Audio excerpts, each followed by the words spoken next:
partir de agora, você fica ligado nas principais informações e tendências do mercado imobiliário. Incorporação imobiliária, construção, compra e venda e aluguel de imóveis, condomínio, arquitetura, corretagem, direito imobiliário, financiamento imobiliário e tudo sobre o mercado imobiliário você encontra aqui. No ar, Radar Imobiliário da Rádio Metrópole.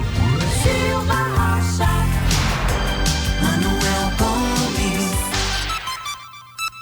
9:01, estamos começando o nosso Radar Imobiliário de hoje para você ficar antenado, muito bem informado nesse programa que é a maior referência do mercado imobiliário brasileiro, aqui na sua Rádio Metrópole, até às 11 horas da manhã, você sempre sintonizado aqui no nosso Radar Imobiliário. Sábado, compromisso marcado aqui com a gente para falar de mercado imobiliário, de compra e venda de imóveis, de condomínio, de manutenção.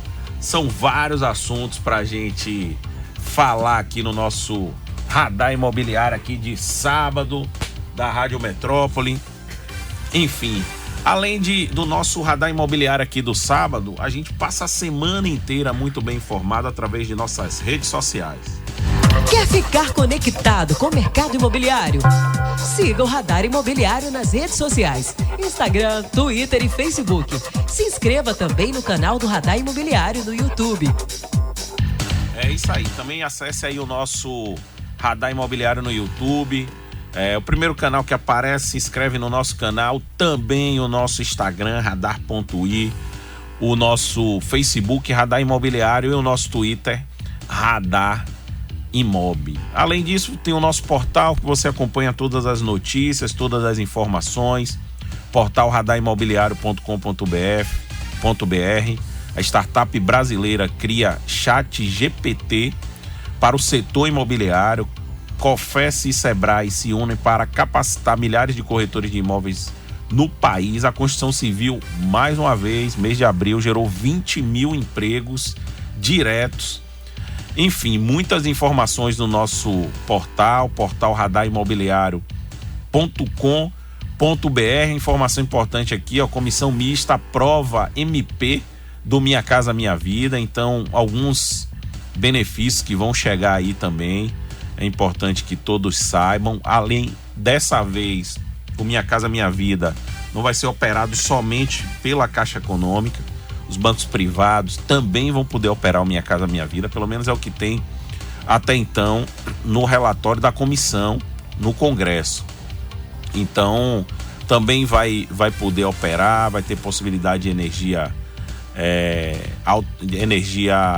solar, também reaproveitamento de águas. Isso tudo vai trazer mais benefícios aí para quem compra, mais qualidade de vida para quem vive, subsídios continuam, enfim, a principal novidade é principalmente que os bancos privados também vão poder participar do Minha Casa Minha Vida agora, operando, não fica restrito só à Caixa Econômica. Então isso dá várias possibilidades. Aí você acessa aí o nosso portal radarimobiliario.com.br e fica ligado no rádio aqui nesse programa líder de audiência, aqui comigo e com meu amigo Silva Rocha. Um abraço, Manuel, bom dia aos amigos da Metrópole. Estamos juntos mais uma vez neste sábado, trazendo informações do nosso mercado e algumas informações, inclusive novas, com relação à construção civil diante de todo um cenário do nosso país.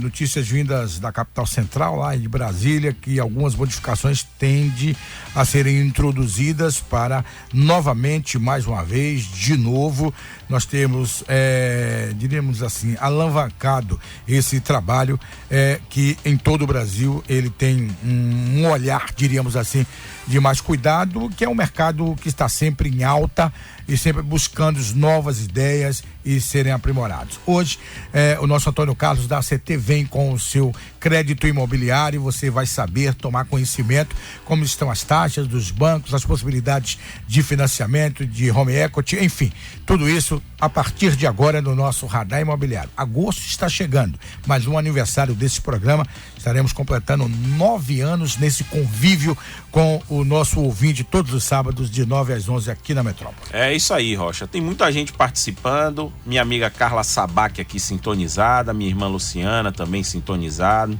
meu amigo Zé Leal que tá lá no BAU em Alphaville, esse empreendimento aí que tá se finalizando também nas últimas unidades, meu amigo Cláudio Muniz que tá também no Felicity Itacimirim, casas soltas aí a partir de 299 mil em Itacimirim, viu, Rocha? Você que gosta de fazer comprando a dúzia também, um abraço pra ele. Minha amiga Célia mandou uma foto de meu amigo Nilson Nóbrega aí, ó, cheio de terno, bonitão. Rapaz. E também meu amigo sumido, rapaz, Jorge Rios, um abraço pra você. Disse aqui, ó, Marcelo Nascimento vai estar aí, né? Rubro-negro, saudações rubro-negra pra ele. E tá aqui, a gente vai falar com ele, meu amigo Marcelo Nascimento. Tá feliz, o Vitória voltou a emplacar ontem também. Ele que é sócio e responsável técnico pela Expel Elevadores. Bom dia, meu amigo. Seja bem-vindo ao nosso Radar Imobiliário. Bom dia, Manuel. Bom dia, Silva Rocha. Bom dia a todos os ouvintes da Rádio Metrópole, nesse programa referência e líder de audiência, que é o Radar. A honra é toda minha, amigo. É sempre um prazer estar aqui, falar sobre elevadores, que é essa paixão da nossa vida. Aliás, eu tenho procurado... Duas. O Vitória e eu... Eu ia encerrar com o Vitória. O Vitória é aquela paixão cega, louca. E os elevadores são a paixão da nossa vida, que tem feito a gente... buscar a qualificação contínua. E eu tenho falado, inclusive, mais em transporte vertical de passageiros. Sim. Porque nós temos uma tendência, que a gente vai poder discorrer um pouquinho ao longo do programa, de uma preocupação com equipamentos de acessibilidade, Manuel. Sim. Que é uma coisa muito interessante, porque a gente trabalha a mobilidade, trabalha a inclusão social e a acessibilidade está nesse pacote, né, do transporte vertical de passageiros, apesar da gente saber que os elevadores são o carro-chefe da nossa atividade. Maravilha, muito bom. Você que é uma grande referência, né, no segmento, há muitos anos está aí também com muita competência, sendo uma referência muito grande. Mandar um abraço para meu pai também, tá sintonizado aqui no nosso programa, meu amigo Alain Rocha, da Rocha Andrade também, tá aqui sintonizado. A gente sabe que é uma grande referência aí na questão de elevadores também e de transporte vertical, né? Quando você trouxe aí, você falou transporte vertical, isso já me chama logo a atenção, né? Porque, assim, a gente enxerga várias possibilidades, a gente enxerga isso de certa forma, até nos próprios empreendimentos que a gente desenvolve, a gente percebe o quanto isso agrega, né? Eu estava discutindo no outro dia um empreendimento de praia, que a gente dizia, vai ter uma unidade no térreo, que é o Garden, vai ter unidade no pavimento superior. O quanto a gente tem solução para poder fazer um transporte vertical de forma mais barata. Então, isso me chamou logo a atenção aí, que você trouxe as possibilidades, né, de transporte vertical. Você vê as piscinas em um nível diferente às vezes. Então, tudo isso a nova forma de olhar o transporte dentro dos... Perfeito, Manuel. Sua abordagem ela foi perfeita. A gente está muito acostumado a pensar transporte vertical sempre nos elevadores, e isso é muito natural. Sim. Porque ele é o pai rico da história, né? É o que tem maior quantidade, é a aplicação mais comum. Eu costumo brincar que os elevadores, o invento dos elevadores proporcionaram as cidades serem como são. É verdade. Imagine se a gente não tivesse elevadores, é evidente que alguém iria inventá-los, as nossas cidades teriam uma tendência de ser muito menos verticais. E durante isso, eu estou no mercado há 25 anos, e durante muito tempo a tônica foi pensar em elevadores quando você falava em acessibilidade, por exemplo. Certo. Mas a nossa sociedade, graças a Deus, ela está mudando como um todo, e há uma preocupação muito grande com essa questão. A acessibilidade passou a ser uma preocupação não apenas, como foi no passado, de alguém que é cadeirante, que tem uma deficiência, por exemplo, permanente. Sim. Todos nós, Manuel, a gente não quer que aconteça, mas estamos sujeitos a acontecer alguma dificuldade de mobilidade permanente. A expectativa de vida das pessoas aumentaram, e com isso o mercado acabou se desenvolvendo para diversas soluções.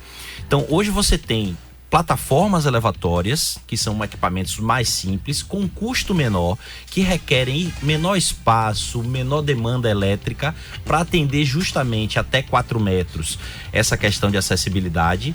A gente tem elevadores unifamiliares, como o próprio nome já sugere, são elevadores com uma normativa específica, com toda a segurança, que estão entre a plataforma e o elevador tradicional. Ele também é mais simples que o elevador tradicional. Sim. Mas costumo dizer que ele tem uma carinha de elevador. Quando você olha um unifamiliar, ele parece um elevador convencional. Porém, ele facilita a aplicação em residências, em locais de menor movimento. E você tocou num ponto muito bacana também, que é um produto que eu acho muito legal, que são cadeiras de transferências para as piscinas. Sim.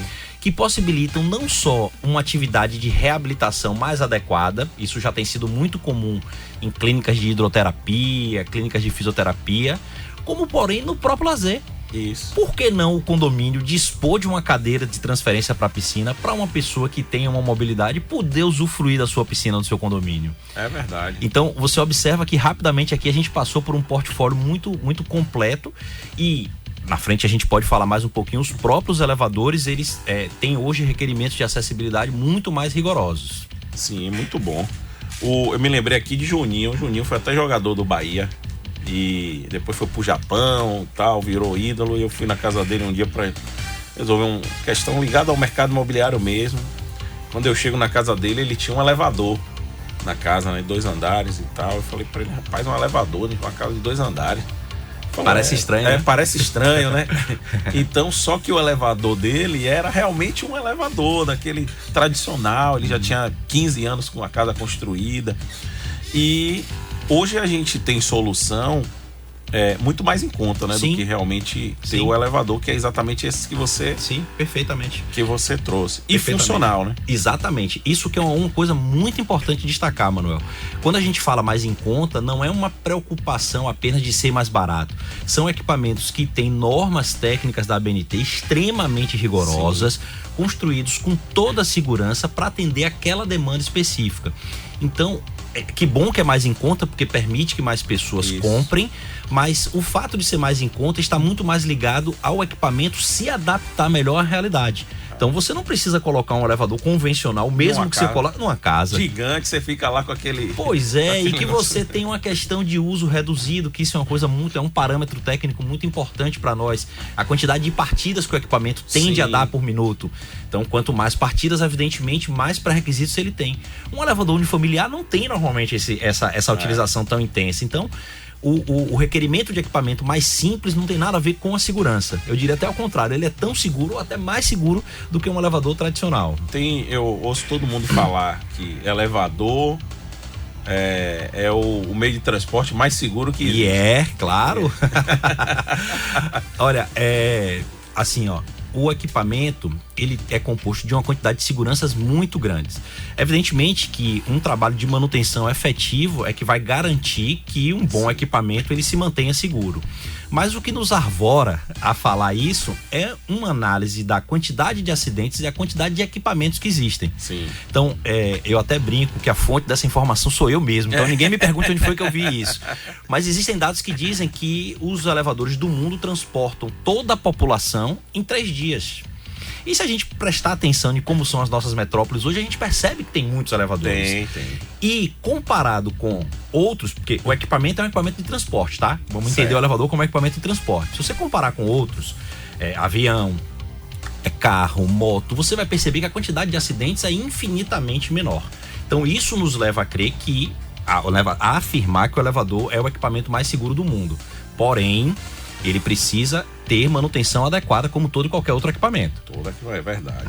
Agora, eu fiquei interessado nesses elevadores de uniresidenciais. Unifamiliar, no caso. Unifamiliar.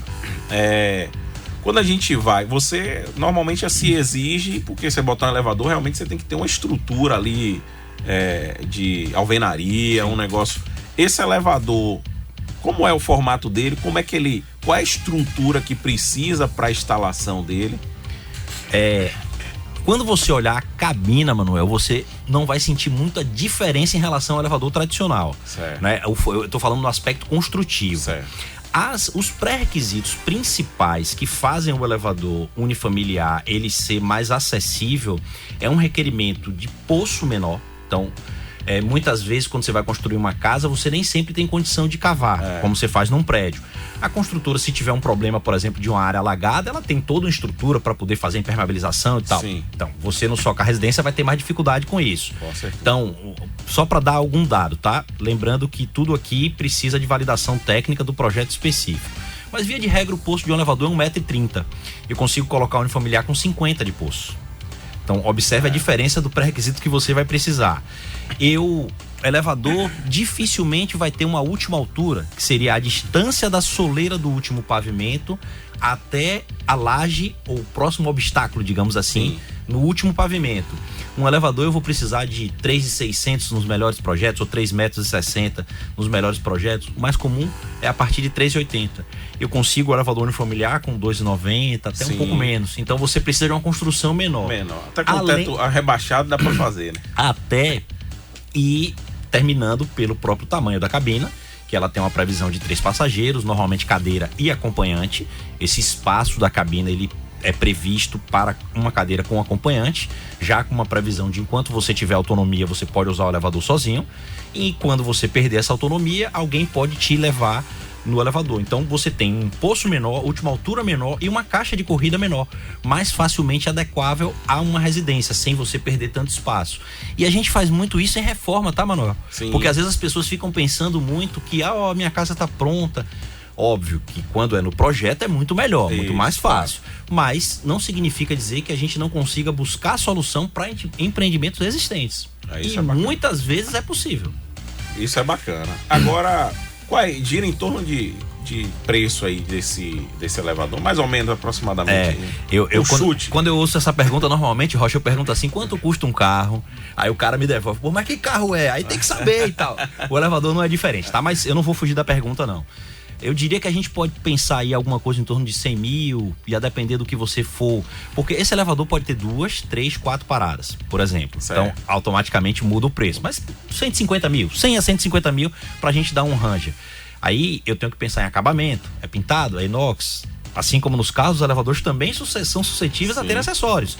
Então, de repente, o cara quer uma porta pintada, uma cabine pintada, é um preço. Ele quer uma cabine Sinox, é outro preço. Todo mundo, às vezes as pessoas se enganam com a Sinox. A Sinox tem classes. Então, não é geral. Então, você tem várias séries que tem uma propensão maior a evitar corrosão do que outros. Aí, o cara tá com a casa dele em Itacimirim, como onde você falou que Rocha vai comprar aí mais uma daqui a pouco. Mais uma dúzia, né? A Rocha só compra de dúzia. De dúzia. Então, você tá em Itacimirim. Talvez seja conveniente você colocar um aço inox superior. Então, existem variáveis. Mas não vai ser muito menos que 100 mil, muito mais que 150, nessa ordem de grandeza. No outro dia eu fui visitar um imóvel de um amigo que estava construindo em Praia do Forte. Só a porta dele custou 180 mil. Pois é. Então, hoje, com a decoração, quando todo mundo tá gastando dinheiro, realmente, tem um lugar bacana para morar. E o elevador traz uma diferença absurda, principalmente quem tem pessoas de mais idade na casa, que não pode... E normalmente o que eu percebo, Manuel, é que quando a pessoa faz um investimento desse vulto, ele tem um projeto de longo prazo. Então ele tá hoje com 50, 60 anos, mas o projeto dele, ou até menos, o projeto dele é envelhecer utilizando aquela residência. Então, essa previsão de ter o equipamento já garante um conforto maior para o futuro. Né? Você parar para observar, todo imóvel que a gente vai projetar assim no mercado imobiliário, de casas, por exemplo, a gente sempre fica com a preocupação, a gente tem que compor aí um quarto embaixo, porque senão tem a questão da escada para a pessoa que tem mais idade. Então, hoje o elevador já resolve essa questão. E em sendo 2 pavimentos, a plataforma é um equipamento ainda mais simples, que tem menos pré-requisitos ainda do que eu falei. Só para pegar a referência do pulso, 1,30 elevador, 50 unifamiliar, 15 centímetros a plataforma. É nada. É nada. Às vezes você consegue tirando isso numa rampinha. Chegou lá, você não tem condição de cavar, nem os 15, você faz uma pequena rampa e consegue prover acesso. Claro que a plataforma, ela é limitada a 4 metros, então normalmente não dá mais que 2 pavimentos. Mas a maioria das casas é de 2 pavimentos, exatamente. né? E aí você tem um equipamento ainda mais barato, a ordem de 50 mil, 40 mil, bem barato. e que vai atender a acessibilidade. Óbvio que esse elevador unifamiliar, ele dá todo um charme à residência, porque ele pode ter porta automática, ele funciona automaticamente. Quando eu falo funciona automaticamente, você aperta o botão, a porta abre, você entra como num elevador convencional. A plataforma, ela é mais lenta e depende de, normalmente, um joystick ou um botão de pressão constante. Então você tem que entrar na cabina e ter autonomia para poder ficar segurando o joystick. Ela vai mais devagarinho. O pior é a escada. Muito pior, com certeza, não tenha dúvida. E eu perguntaria, e a tecnologia, ela já está avançada para esse tipo de equipamento? Tipo assim, toda digitalizada, se você quiser, facial, biometria, esse tipo Perfeito, Rocha, excelente pergunta.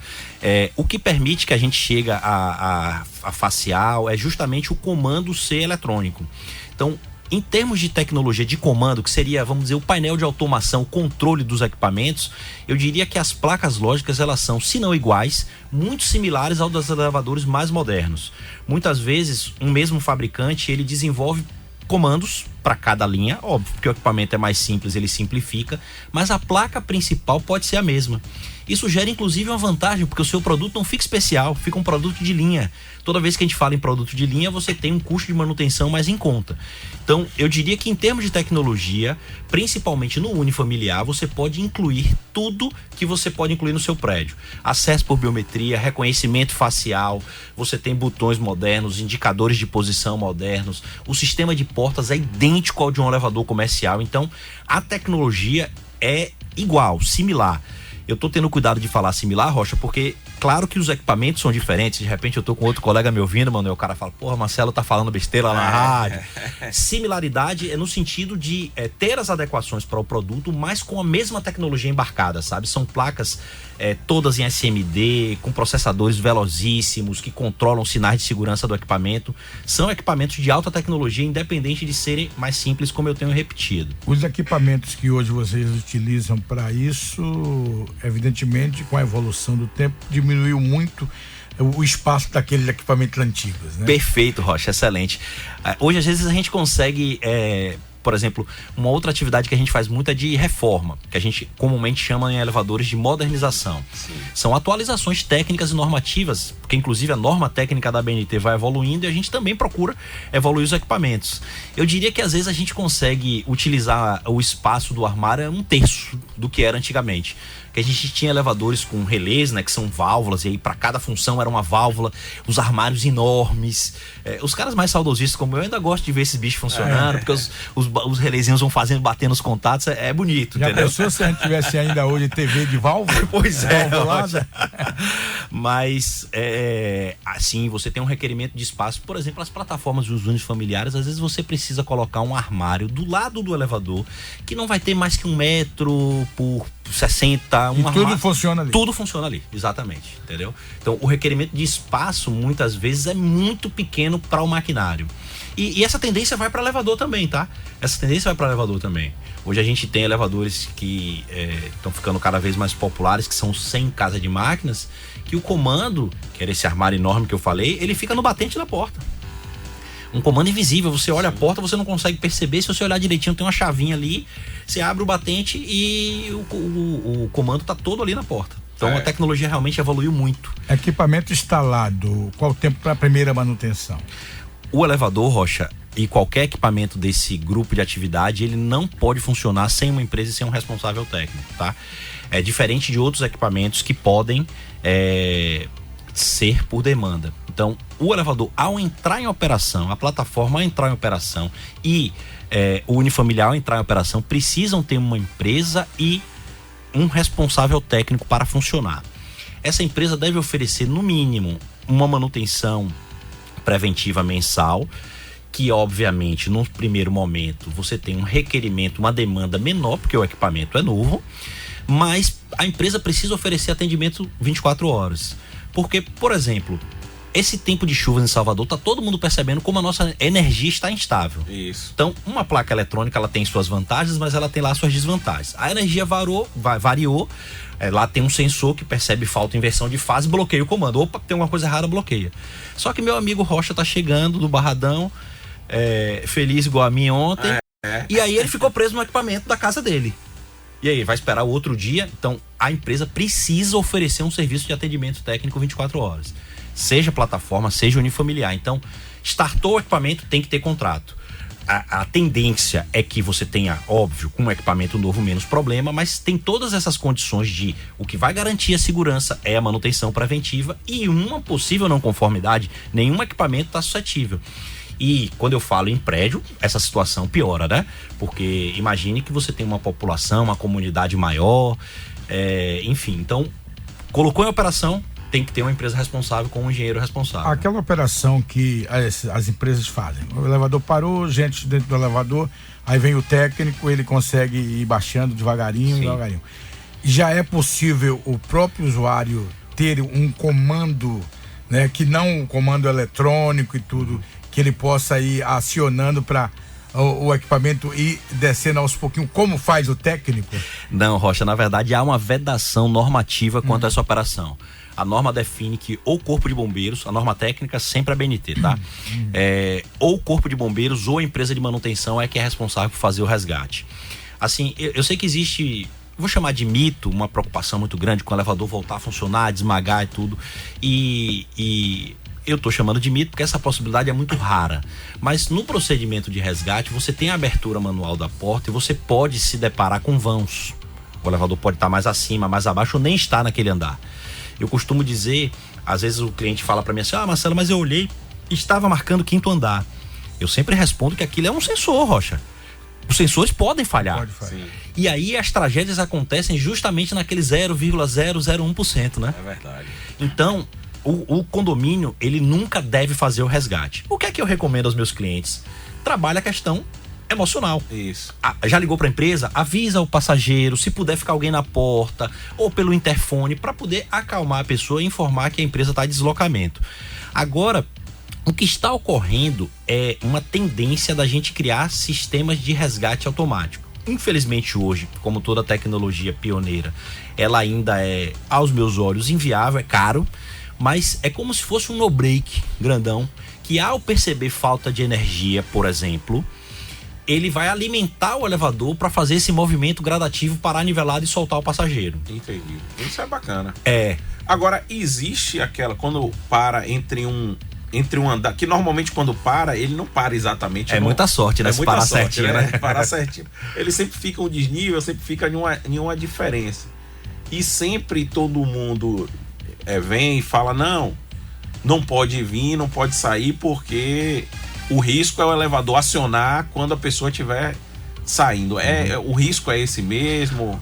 Eu gosto sempre de fazer a ressalva que eu estou respondendo considerando que está tudo bem, tá? Certo. Tudo bem no sentido do equipamento, que o equipamento está bem conservado, está Sim. tudo certinho. Com a porta aberta, o equipamento não vai andar. Tá. Então, se eu abrir a porta externa, o equipamento não vai se movimentar. E isso, eu estou falando do elevador que tiver 50 anos de operação e ainda for original, ele tem essa segurança ao elevador mais novo. Mas o que normalmente se faz é desenergizar o elevador, porque aí você dá uma redundância de segurança. Entendi. Eu tirei o equipamento eletrônico da tomada, Manuel. Não vai funcionar de jeito nenhum, entendeu? Mas em estando tudo bem, bem manutenido, com todas as seguranças em ordem, com a porta de andar aberta, o elevador não vai funcionar. Agora, eu tenho uma percepção de que antigamente você ainda via, o elevador parou com uma frequência maior do que hoje. Eu não sei se realmente é porque a assistência é muito rápida hoje das empresas, como você coloca, e a gente não percebe que teve, mas antigamente você via, fiquei preso no elevador. Hoje você vê isso, pelo menos eu vejo com uma frequência menor. Isso reflete a realidade, isso é a inovação do elevador, isso é a manutenção que está sendo rápido ou está sendo constante, isso é a eficiência no atendimento, ou é tudo junto? O que é que... Eu torço muito que as suas palavras sejam verdade, viu? A gente trabalha muito para isso, inclusive. Mas, isso é muito particular, porque, por exemplo, E você que está vivendo um problema, você começa a ficar mais atento muitas vezes àquela questão, e às vezes até pequenas não conformidades que você não observaria. Por exemplo, eu tiro pra minha casa, eu tenho um filho de 12 e um de 5 anos. Rocha, o elevador não pode fazer um barulho anormal que o meu mais novo, pai. O elevador fez um barulho na porta. Ele pai, quer dar manutenção. Ele quer dar manutenção no elevador. Assim, o que eu não consigo assim, te afirmar que melhorou, piorou. O que eu posso te afirmar é o seguinte: as normas passaram a ser muito mais rigorosas. Sim. Então, cada vez mais as normas são mais rigorosas no sentido de prover o equipamento de seguranças para o técnico e para o usuário. Então, por exemplo, agora a gente está com uma norma nova que será implementada a partir de julho. Obviamente que ela foi lançada há 2 anos atrás e passa a valer a partir de agora, mas que ela vai obrigar todos os equipamentos novos a terem um dispositivo, que eu particularmente achava um absurdo ser tratado como acessório, pesador de carga. Os elevadores novos agora, Manuel Rocha, terão uma balança. Um problema muito grande que a gente tem, porque o elevador é um bicho autônomo, né? Sim. Eu tinha um professor na faculdade de engenharia, só uma parte rapidinho aqui, que era professor do ITA, né? E ele vivia dizendo pra mim que vocês não sabem fazer conta, porque os coeficientes de segurança do elevador são muito altos, né? Como é que você vê a carga do elevador e multiplica por 12 para projetar o cabo? Aí eu devolvia pra ele: quem é o piloto do seu equipamento? Quem tá do lado do piloto? E lá do outro lado tem uma tal de torre, né? Que monitora tudo. Meu amigo, meu elevador é autônomo. Não tem ninguém. Não tem ninguém, é o próprio usuário. Então, a gente tem uma incidência de problemas com excesso de carga muito grande. Se você der um Google rapidinho aí na internet, você vai ver vários e vários casos de pessoas que superlotam a cabine e isso gera uma não conformidade na operação. Esse dispositivo vai resolver esse problema, entendeu, Manuel? Então, esse problema que a gente vê tanto hoje, que talvez ajude a formar a sua percepção, ele vai sumir. Porque o que é que o elevador percebe? Ele sabe que ele tem que operar com 600 quilos. Chegou em 600 quilos, não dá partida. Ele abre a porta e manda um sinal de voz: favor, elevador com excesso de carga, favor, desembarcar. Já tem alguns que são assim, né? Sim, mas é acessório. É acessório, entende, Manuel? A diferença. Entendi. Vai ser obrigatório. É obrigatório. Todo elevador novo a partir de julho instalado tem que ter pesador de carga. Esse problema tende no futuro a sumir.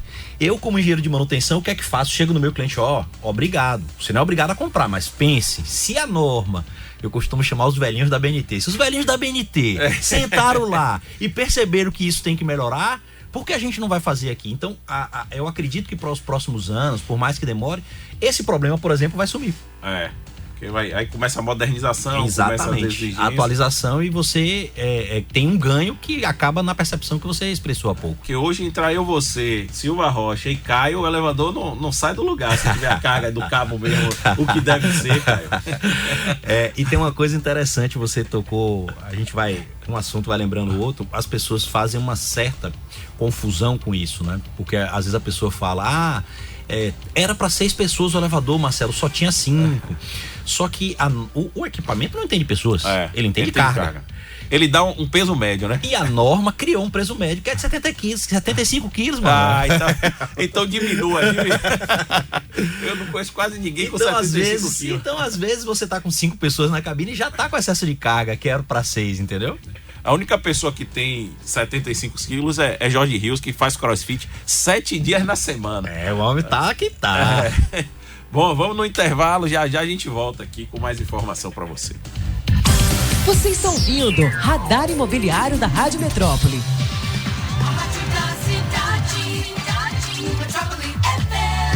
Venha viver no Vila Vita, o melhor 2 quartos com suíte e varanda da Vila Laura. Visite nosso apartamento decorado e se encante com todo o charme de morar aqui. Você vai se sentir em casa. Entrada facilitada e financiamento de 90%. Vila Vita Residencial. Venha ser feliz vivendo no melhor da Vila Laura. Acesse vilavitaresidencial.com.br ou ligue 71996233216. Incorporação CPL Construtora, Inova Empreendimentos e Matriz Incorporações. Gestão comercial, performance.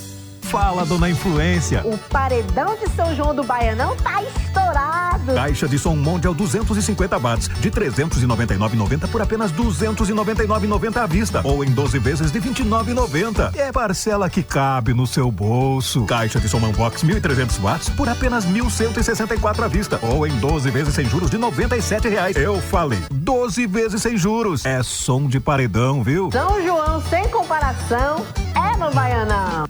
Viva o melhor da Praia do Forte com a exclusividade que você merece. A MGAE Empreendimentos apresenta o Praia do Forte Exclusive, seu condomínio de casas duplex de 135 metros quadrados com garden privativo e muita qualidade de vida. Venha para o endereço mais nobre do litoral norte da Bahia. Acesse praiadoforteexclusive.com.br ou ligue para 71981076354. Incorporação MGAE Empreendimentos. Gestão Comercial Performance. Vai construir ou reformar? Pereira Pisos e Materiais de Construção. Da fundação ao acabamento é na Pereira Pisos, com os menores preços em uma excelente localização. Agora você conta com a tecnologia da máquina mais moderna para a sua tinta. Na Pereira Pisos você pode fazer a cor que quiser, com a tonalidade ideal e na quantidade certa. Pereira Pisos, com 2 lojas, Valéria, Rua da Matriz, e em Periperi, na Rua Dom João VI, número 49. Telefone 71991948269. Pereira Pisos. Estilo de viver é com a Artinelli, a maior referência em esquadrias e vidros fabricados pela AGC e processados pela Novidros. Acesse o Instagram, @Artinelli. Quer ficar conectado com o mercado imobiliário? Siga o Radar Imobiliário nas redes sociais, Instagram, Twitter e Facebook. Se inscreva também no canal do Radar Imobiliário no YouTube. O sofisticado Barra Gourmet oferece um mix de grandes nomes da gastronomia. Diversificado e com muito sabor, você pode desfrutar de uma experiência completa nos restaurantes Tokai, Oliva, Outback e nos recém-inaugurados Camarada Camarão e Artesanale. Para oferecer uma experiência gastronômica completa para toda a família, o Shopping Barra ainda oferece outras opções de restaurantes localizados no charmoso piso L4, a hamburgueria Madeira e a pizzaria Mama Jama.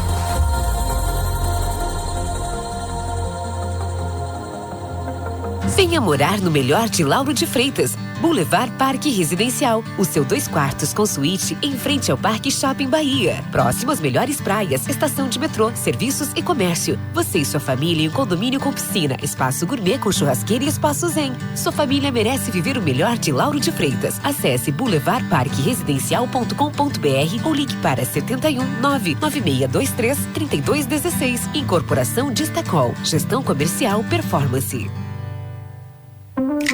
A Jequitibá Construtora está trazendo o primeiro empreendimento boutique do Litoral Norte, o Lanai em Baçaí Residencial. São unidades de 3 quartos com piscina na varanda ou com garden privativo e unidades de 2 suítes com lavabo, todos com varanda gourmet. Um conceito exclusivo, conectando o luxo à natureza de uma forma única. Garanta mais qualidade de vida para você e sua família em um residencial de alto luxo na melhor localização de Embaçaí. Acesse lanaembaçaí.com.br ou ligue para 71996233216. Incorporação Jequitibá Construtora. Gestão Comercial Performance.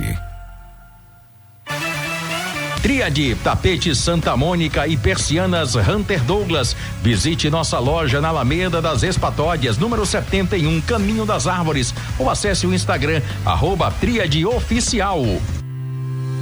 O sucesso comercial de um empreendimento é intrínseco a alguns fatores essenciais: expertise, comprometimento e sinergia. A Performance integra tudo isso em um ciclo completo do negócio imobiliário, desde a consultoria para aquisição de terrenos, inteligência do mercado, planejamento e gestão da coordenação comercial, secretaria de vendas, suporte jurídico, marketing especializado, canalização de esforço de imobiliárias e corretores, implantação e gerenciamento de houses, CRM e gerenciamento completo do empreendimento através da tecnologia e performance. Toda essa integração, sem custo fixo, são alicerces para a otimização do esforço do incorporador e trazem o máximo de performance comercial para o seu empreendimento. Venha para a solução completa. Venha para a evolução do mercado imobiliário. Venha para a Performance e veja que o futuro já começou. Acesse pgrc.com.br.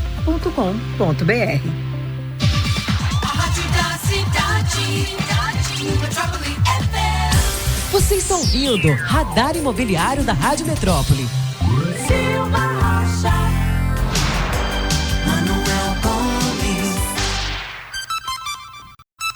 9h40, estamos de volta aqui com o nosso Radar Imobiliário de hoje, batendo papo com o nosso amigo aqui, Marcelo Nascimento, da Expel Elevadores, um dos maiores especialistas aqui. Mandar um abraço para a Jamile, ela que é sócia-diretora da Zenit Imob, tá aqui sintonizada também no nosso programa. Enfim, muita gente sintonizado aqui no nosso Radar Imobiliário de hoje, e a gente batendo papo aqui sobre elevador, sobre manutenção, sobre os diversos assuntos relacionados a elevadores. Ô Marcelo, opções de elevadores, e aí a gente vê estudo de...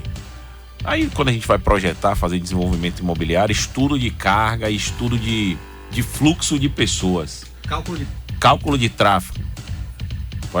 Pronto. Cálculo de tráfego. Como é que funciona isso? A quantidade de pessoas, a quantidade de vezes que ele sobe e desce? Maravilha. Excelente pergunta. Essa é uma pergunta, inclusive, muito comum, que as pessoas falam assim: por que meu prédio tem 2, por que tem 3, por que tem 4, porque é grande, porque é pequena? Na verdade, só fazer uma ressalva que a norma de cálculo de tráfego, ela está em revisão, mas ela é uma norma muito antiga. Ela é de 83 e a última errata dela é de 87. É muito antiga mesmo. Aí eu costumo brincar, não tinha internet, a gente não usava internet, as referências de tempo são completamente diferentes. Mas o que é que a norma de tráfego preconiza? Você tem que estimar a população do prédio. Então você define o que é o seu empreendimento. É residencial, é comercial, é entidade mista, e a partir daí a norma dá um pré-requisito de de que percentual da população tem que ser transportada num determinado tempo. Pegar um exemplo prático: o prédio residencial. Aí eu vou preencher lá quantos apartamentos tem, quantos dormitórios tem, e a norma me dá parâmetros. Certo. Um apartamento, um dormitório você considera uma pessoa, 2 dormitórios e assim vai. Então, na hora que eu definir a população, eu vou fazer um cálculo que tem vários pré-requisitos. O primeiro deles, o mais óbvio, evidentemente, é a quantidade de elevadores. E ao projetista, viu, Manuel, fica facultada a opção de trabalhar essas variáveis, tá? Entendi. Então, a quantidade de elevadores, a capacidade, ou seja, o tamanho da cabina, a velocidade do elevador, a abertura de porta, todas essas especificações influenciam. Parece, às vezes, abertura de porta... Isso que eu fiquei pensando pois aqui, eu percebi sua expressão. Abertura de porta... As portas, elas podem ser abertura lateral, ou seja, as duas folhas correm para o mesmo lado, ou central. As folhas correm uma para cada lado. Sim. Isso muda o tempo de embarque e desembarque. Pode prestar atenção que as portas centrais, ou seja, cada folha abre para um lado, a velocidade é maior. Elas estão em prédios comerciais. Sim. Não é nem que a velocidade da folha correr, mas pense, duas folhas, uma correndo pela outra. É verdade. E aqui, ó, correndo, é metade do tempo. É metade do tempo, exatamente. Mesmo que você acelere a outra. Então, isso num prédio comercial, com alto tráfego, com muitas paradas, faz toda a diferença. Se você estiver brincando no software lá, você é completamente Agora que você diferente. Explicou, eu percebi. Pois é. Então, em definido isso, você vai encontrar o pré-requisito se esse conjunto de elevadores atende ou não à expectativa de população. Aí, quando eu fiz questão de começar falando que a norma é antiga, principalmente em prédios comerciais, a gente precisa ter alguns cuidados. O primeiro deles é que no residencial eu falei em dormitório por pessoas. Então, cada dormitório, a norma vai dizendo coloque mais pessoas. 2, 4, 5 e assim sucessivamente. No comercial, ele diz área. Certo. X área por X pessoas. Só que como eram as empresas antigamente? Arquivos enormes. Sim. Certo? Arquivos físicos de papel, inclusive. E quando essa norma foi feita, era assim que as coisas eram. É verdade. Não tinha digitalização. Não tinha digitalização. Os espaços eram muito maiores, mesas grandes, espaço. Uma mesma área, onde eu tô querendo chegar, se trabalhavam muito menos pessoas. É verdade. Aí hoje em dia você chega e põe um call center num prédio antigo. Chega lá, o mandato todo, aluga um call center. Com baias pequenas, triplica, quadriplica a população do prédio. Então, ao fazer os projetos hoje, via de regra, a pessoa tem que ter muito cuidado. Eu costumo dizer que a gente precisa ir além da norma. Não adianta mais pensar só na norma de cálculo de tráfego, porque o tempo mudou. Muitas vezes a gente percebe se trabalhar a velocidade do elevador e capacidade de cabina para não botar mais elevadores, e isso acaba gerando um problema lá na operação. Porque veja, você comprou uma Ferrari e eu comprei um Gol. E a gente sai daqui da Rádio Metrópole, não hoje, mas segunda-feira, 5h30 da tarde, vai em direção a Iguatemi. Sim. Adianta você ter uma Ferrari? Não, eu vou pegar o mesmo trânsito que você. O elevador veloz, muitas vezes, a depender do perfil do prédio, ele não adianta muita coisa, porque o tráfego é partido. Ou seja, você tem que trabalhar outros pré-requisitos, não só velocidade e capacidade. Claro que a velocidade é importante, mas, por exemplo, um zoneamento, quando é um prédio comercial, zona alta, zona baixa. É isso que eu ia te perguntar, se funciona isso. Você chega nos prédios, tem lá, do 17º ao 30º, vai nesses elevadores. Existem muitos casos que sim, e em tantos outros não. Na maioria das vezes que a gente vê não funcionar, é porque você tenta remediar um problema. Então, o prédio já existia, e aí você tenta tomar uma alternativa para poder. O prédio não foi projetado para aquilo. Sim. Então, muitas vezes você faz uma espécie de adaptação que não funciona bem.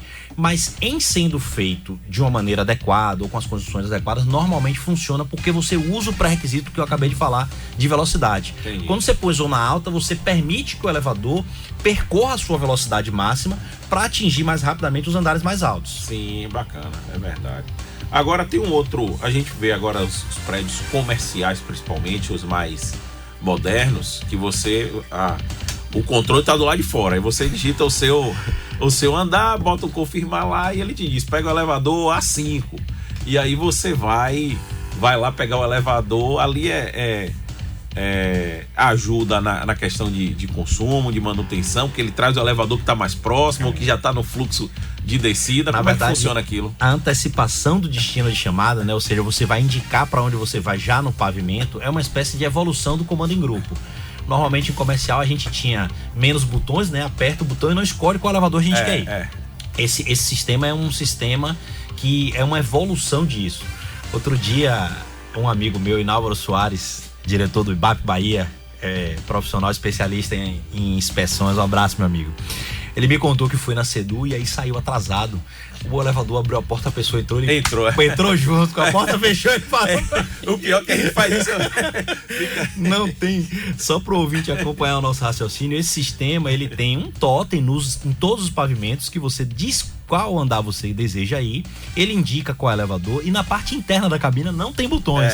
Então, se você embarcar, você não vai ter como definir mais para onde vai, você vai ter que parar aleatoriamente. Tem que torcer para parar de andar perto para ser descer de escada. Em Salvador, a gente tem poucos empreendimentos com isso, mas a minha percepção é que é uma evolução consistente que funciona bastante. Como tudo, há um tempo de adaptação. Por exemplo, o Tomé de Souza, que é um prédio onde fica lá a Sedu, eu participei à época, na empresa que eu trabalhava, da implantação. Foi um caos, Rocha. Foi um caos, todo mundo reclamando e tal, e eu não entendia por que reclamavam. E chegava lá e testava o equipamento funcionando. E aí eu comecei a ir pro prédio, o problema maior é meio-dia. Eu falei, meio-dia? Defeito de elevador com hora marcada pra dar? O elevador de meio-dia que eu tenho que descansar. Basicamente o que acontecia, meu amigo, as pessoas da Sedu, porque deu horário, todo mundo sai em bloco. Uma pessoa apertava o botão e dizia que ia pro térreo. E entravam 20 na cabina. O elevador não tinha como, porque esse sistema do pesador de carga que eu falei não estava interligado, percebeu? Minha cabina tá lotada. Aí o que é que ele fazia? Manuel, no andar de baixo, chamou. Ele parava, abria a porta, Manuel, como é que eu vou entrar? O elevador tá cheio, fechava a porta. Problema de educação. Educação não no sentido de pejorativo, né? No sentido de orientar o usuário. Então a gente fez toda uma estratégia com o condomínio para poder orientar, para explicar que tinha. Que todo mundo tem que apertar o botão. Pronto, que é uma falha do sistema, eu acho. Você precisaria conversar para dizer quantos passageiros vão. Porque, imagine se forem as cabinas desse prédio especificamente, que é um prédio muito bacana, o Tomé de Souza, são para 20 pessoas, 22 pessoas. Imagine se chegarem 15 pessoas e as 15 tiverem que apertar o botão. Então eu entendo que o sistema precisaria evoluir para perguntar ao usuário quantos passageiros vão. Ou então pesar e dizer, aqui já não cabe mais ninguém. Na hora que ele entrar, o pesador de carga fazia uma relação e emitia um sinal de lotado pro comando para o elevador não parar mais. Mas eu entendo que é uma alternativa muito consistente, mas que não é uma alternativa para todo mundo, entende, Manuel? Sim, entendi. Às vezes a gente fala de tecnologia. Outro dia um cliente falou, Marcelo, eu quero comprar uma porta pro meu elevador que vai reformar e quero uma porta slim. Aí o que é que o senhor entende por uma porta slim? Slim mais fina, né? Fininha. Pronto, fininha. Então, o senhor acha que quem é mais robusto, a fina ou a mais espessa? Ele é mais espessa. Mas a Slim não é mais moderna? É mais moderna, mas não te serve, meu doutor. Porque às vezes a modernidade dá essa coisa pra gente, né? Boa, porque é moderno, mas nem sempre o que é mais moderno, ele vai se aplicar exatamente ao seu empreendimento. Talvez o seu empreendimento, o seu prédio ouvinte que está em casa, ele precise de uma solução diferente. Então, o sistema de antecipação de chamadas é isso. Ele é um sistema que eu entendo como muito eficaz, mas ele tem que ter uma aplicação muito bem estudada e é específico para determinados empreendimentos. Deixa eu mandar um abraço para meu amigo professor do mercado imobiliário, Pedro Aragão, tá aqui sintonizado. Eu já mandei até entregar o book, o IC dele. Não sei se ele já recebeu já. O meu amigo Marcelo, agora eu só percebo isso nos prédios comerciais. Porque não tem sentido colocar em um prédio residencial que tem 2 ou 3. Exatamente. Você não tem volume de tráfego, principalmente esse tráfego concentrado, que você precise de um sistema mais inteligente para gerenciar o tráfego, entende? Você vai ver que isso vai funcionar em prédios que tem muitos elevadores, prédios altos. Em prédios residenciais eu não consigo ver um perfil de empreendimento que seria aplicável. O custo-benefício não vai valer a pena. Não vai valer a pena. Porque você não tem essa concentração de tráfego, uma necessidade de gerenciar o tráfego de pessoas como você tem num comercial. E vale a mesma coisa pro comercial de baixo tráfego, viu? Sim. Ou de médio tráfego até. Não vai. Não eu tem acredito necessidade. que não tem necessidade. O fluxo é pequeno, né? O fluxo é menor e não justifica. Realmente é uma solução para grandes empreendimentos onde você tem uma carga de tráfego de pessoas muito grande.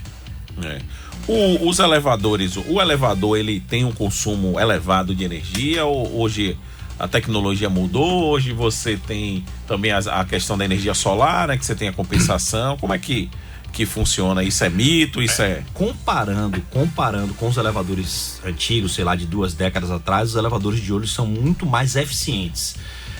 Primeiro, pela maneira de você acionar o motor elétrico. Então você tem um inversor de frequência, hoje praticamente é um produto de linha que todos os elevadores têm, e o inversor de frequência ele tem essa característica de, falando de uma maneira grosseira, controlar a energia que vai para o motor de uma maneira racional, de forma que ele seja mais econômico. Os próprios motores elétricos evoluíram, então ele é mais eficiente. Então você tem motores menores, com menor demanda de potência para operar elevadores com características específicas. Isso também tem a ver com os elevadores serem mais leves, em termos estruturais. Sim. Você tinha antigamente cabina de madeira, meu amigo. Pesado. Pesada. Estruturas muito robustas, entendeu? Como a gente fala no popular, as coisas de antigamente. Né? Exatamente. Então isso tudo evoluiu. E você passou a ter mais acessórios, digamos assim, que pensam nisso. Então, hoje em dia, um elevador novo não ter iluminação LED é raro.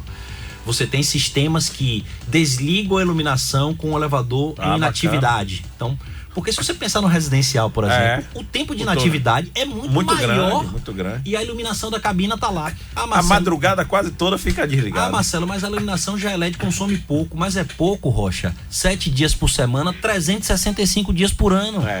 10, 12 horas por dia de inatividade. Eu acho que até mais. Então, a ideia é combater o desperdício, né?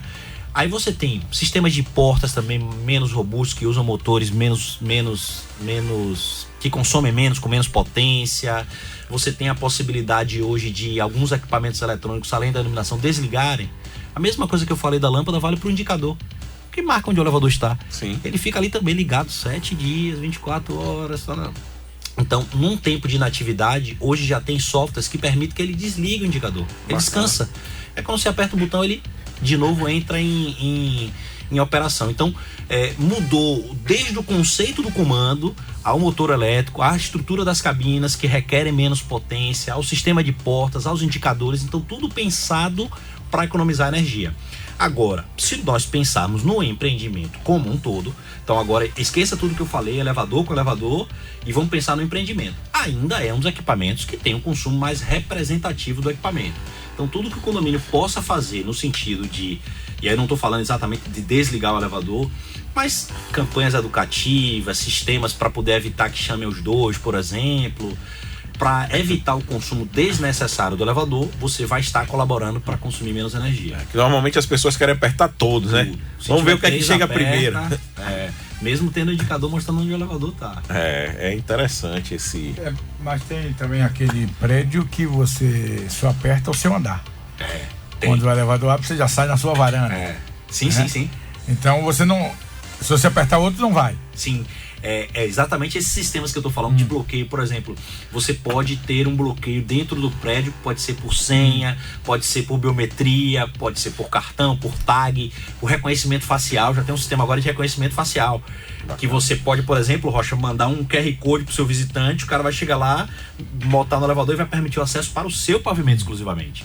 Então, você tem esses sistemas. Quando você tem mais de um elevador no hall, você tem sistemas de intertravamento, que são comandos em grupo, que não permitem que chame os dois. E essa mudança que aconteceu recentemente aqui em Salvador, que se proibiu de chamar o elevador de serviço, né, em função de uma questão cultural. Todos nós sabemos que a origem desse termo é uma origem pejorativa, de exclusão. Então, isso foi vedado. Eu entendo que é uma coisa que vai ajudar muito o segmento, porque acaba com essa distinção. Você tem que ter um elevador operacional, que não é um elevador de carga, tá? Se você está num prédio residencial, o seu elevador não é um elevador de carga. É um elevador de passageiros que tem um uso operacional. Então, quando você tem uso operacional, Rocha, você põe uma capa, faz a mudança, recolhe o lixo, acabou. O elevador tem que estar à disposição da comunidade. Mas no empreendimento, se quiser e tiver condição, pode fazer um elevador de carga também. Pode. Independente dos dois sociais. Pode sim. Óbvio que... Para mudança, para... É que ele teria um investimento maior, elevado, maior. E um custo maior mensal. Perfeito. Porque pense, Rocha, o que é que muda o elevador de carga ao passageiro? Falando de uma maneira bem grosseira, tá? A distribuição de carga no lastro. O elevador de passageiros, ele prevê uma carga distribuída. O elevador de carga, ele pode prever até que uma empilhadeira entre. Então toda a estrutura dele é muito mais robusta. Claro que tem classes, né? Eu tô falando do pior de todos, vamos dizer assim. Mas se o condomínio quiser botar um elevador de carga, ele vai ter um equipamento mais caro, com manutenção mais cara, para um uso alternado. Mas com mais segurança para todos os usuários. Com certeza. Com cuidado, resolve-se isso com o elevador de passageiros, tá? Resolve-se isso com o elevador de passageiros. Os elevadores de obras, qual é a exigência que é feita para... Porque você sabe que você vai botar ali pro cara subir, descer, fazer o prédio, depois você vai desmontar. Modular, né? Você vai desmontar. É igual um Lego. Existe rigorosidade na... Eu brinquei muito com a minha vida toda em não deixar chamar balança de elevador, tá? Porque as balanças de obra, elas têm níveis de segurança muito inferiores e deveriam ser equipamentos apenas para o transporte de cargas. Infelizmente, um marco negativo que aconteceu aqui na nossa cidade foi o acidente num empreendimento que vitimou 9 pessoas num elevador desse de obras, mas ao menos isso serviu para melhorar esse pré-requisito. Porque na obra, quem militou em obra sabe, lá em cima, Rocha, olha, balão não é pra subir, até eu já subi, entendeu, velho? Várias vezes. Então, é complicado. O que aconteceu de lá pra cá, que já acontecia fora de Salvador, é que os elevadores deixaram de ser essas balanças para ser elevadores de cremalheira. Sim. Se você observar, tem uma estrutura autoportante, uma engrenagem que é como se o equipamento atracasse nessa cremalheira. Esse elevador tem um nível de segurança excelente. É mesmo? Excelente. Apesar de não parecer quando você vai... Para aplicação, tá, Manuel? Para aplicação. Inclusive para o passageiro poder subir. Sim. O cara da obra pode subir naquele elevador porque ele tem segurança para isso, entendeu? Foi uma evolução muito grande, muito boa pergunta de Rocha, porque às vezes a obra gera aquela sensação de que as coisas têm que acontecer de qualquer jeito, que não é pra, né? Que o negócio é acabar a obra e a balança ia nessa toada.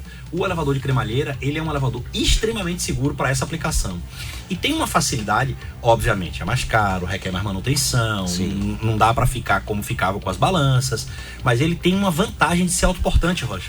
Então, o cara aluga muitas vezes o equipamento, ele nem compra. Ou ele compra modular.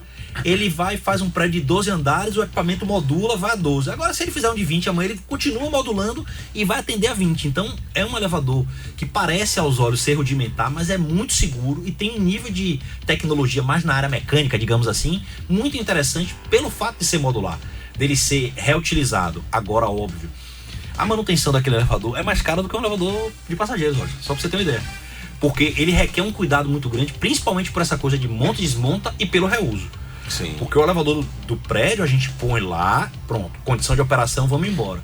O cremalheira não, eu tiro, coloco, então é muito mais rigorosa do que o de passageiros. A gente costuma na obra levar os clientes quando está em obra, que quer visitar a unidade, o apartamento que ele vai comprar, claro, dentro dos padrões de segurança, bota, capacete e tudo mais, e às vezes nesse elevador, viu?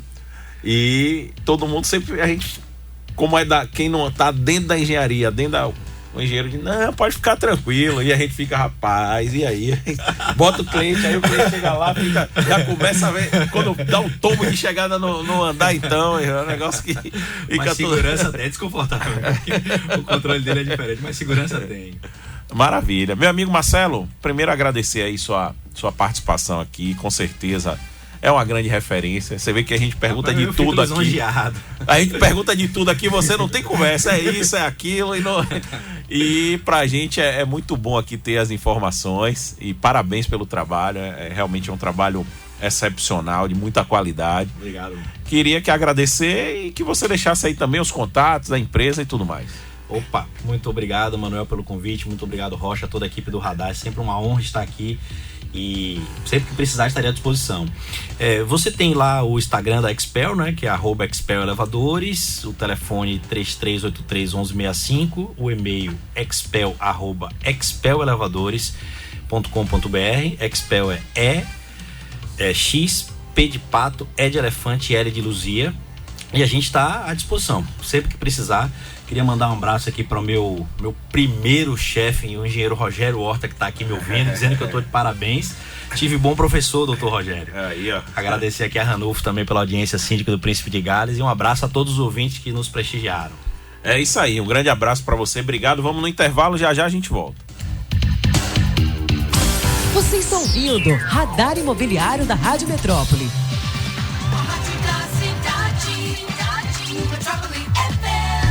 Venha viver no Vila Vita, o melhor 2 quartos com suíte e varanda da Vila Laura. Visite nosso apartamento decorado e se encante com todo o charme de morar aqui. Você vai se sentir em casa. Entrada facilitada e financiamento de 90%. Vila Vita Residencial. Venha ser feliz vivendo no melhor da Vila Laura. Acesse vilavitaResidencial.com.br ou ligue 71996233216. Incorporação CPL Construtora, Inova Empreendimentos e Matriz Incorporações. Gestão Comercial Performance.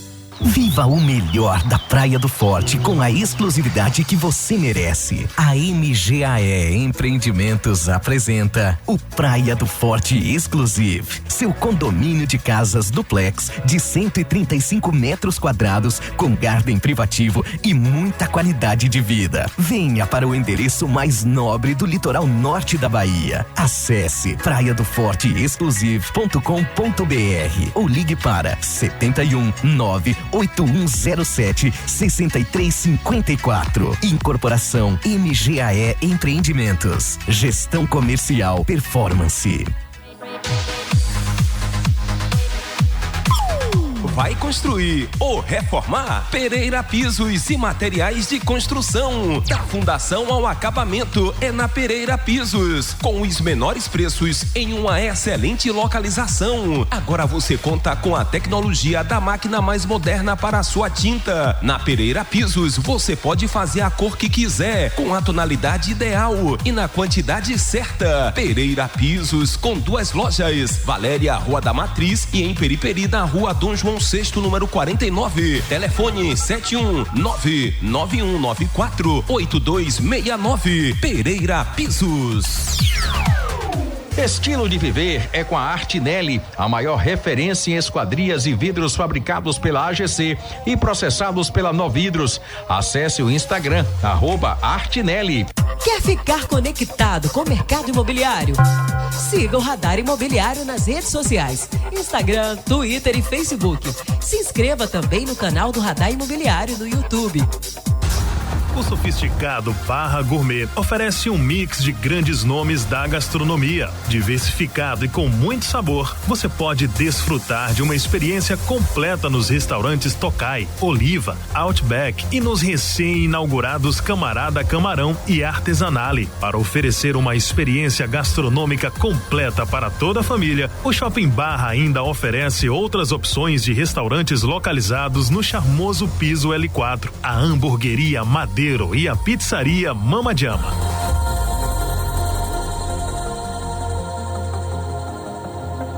Venha morar no melhor de Lauro de Freitas, Boulevard Parque Residencial, o seu 2 quartos com suíte em frente ao Parque Shopping Bahia. Próximo às melhores praias, estação de metrô, serviços e comércio. Você e sua família em um condomínio com piscina, espaço gourmet com churrasqueira e espaço zen. Sua família merece viver o melhor de Lauro de Freitas. Acesse boulevardparqueresidencial.com.br ou ligue para 71 99623 3216. Incorporação Distacol. Gestão Comercial Performance. A Jequitibá Construtora está trazendo o primeiro empreendimento boutique do Litoral Norte, o Lanai em Baçaí Residencial. São unidades de 3 quartos com piscina na varanda ou com garden privativo e unidades de 2 suítes com lavabo, todos com varanda gourmet. Um conceito exclusivo, conectando o luxo à natureza de uma forma única. Garanta mais qualidade de vida para você e sua família em um residencial de alto luxo na melhor localização de Embaçaí. Acesse lanaembaçaí.com.br ou ligue para 71 996 23 32 16. Incorporação Jequitibá Construtora. Gestão Comercial Performance. Fala, dona Influência. O paredão de São João do Baianão tá estourado. Caixa de som Mondial 550 watts por apenas R$ 598,80 à vista ou em 12 vezes sem juros de R$ 49,90. É parcela que cabe no seu bolso. Caixa de som Manbox 1.300 watts por apenas R$ 1.164 à vista ou em 12 vezes sem juros de R$ 97,00. Eu falei, paredão em 12 vezes sem juros. São João sem comparação é no Baianão. Tríade, tapete Santa Mônica e persianas Hunter Douglas. Visite nossa loja na Alameda das Espatódias, número 71, Caminho das Árvores, ou acesse o Instagram, @tríadeoficial. O sucesso comercial de um empreendimento é intrínseco a alguns fatores essenciais: expertise, comprometimento e sinergia. A Performance integra tudo isso em um ciclo completo do negócio imobiliário, desde a consultoria para aquisição de terrenos, inteligência do mercado, planejamento e gestão da coordenação comercial, secretaria de vendas, suporte jurídico, marketing especializado, canalização de esforço de imobiliárias e corretores, implantação e gerenciamento de houses, CRM e gerenciamento completo do empreendimento através da tecnologia e performance. Toda essa integração, sem custo fixo, são alicerces para a otimização do esforço do incorporador e trazem o máximo de performance comercial para o seu empreendimento. Venha para a solução completa. Venha para a evolução do mercado imobiliário. Venha para a Performance e veja que o futuro já começou. Acesse pgrc.com.br.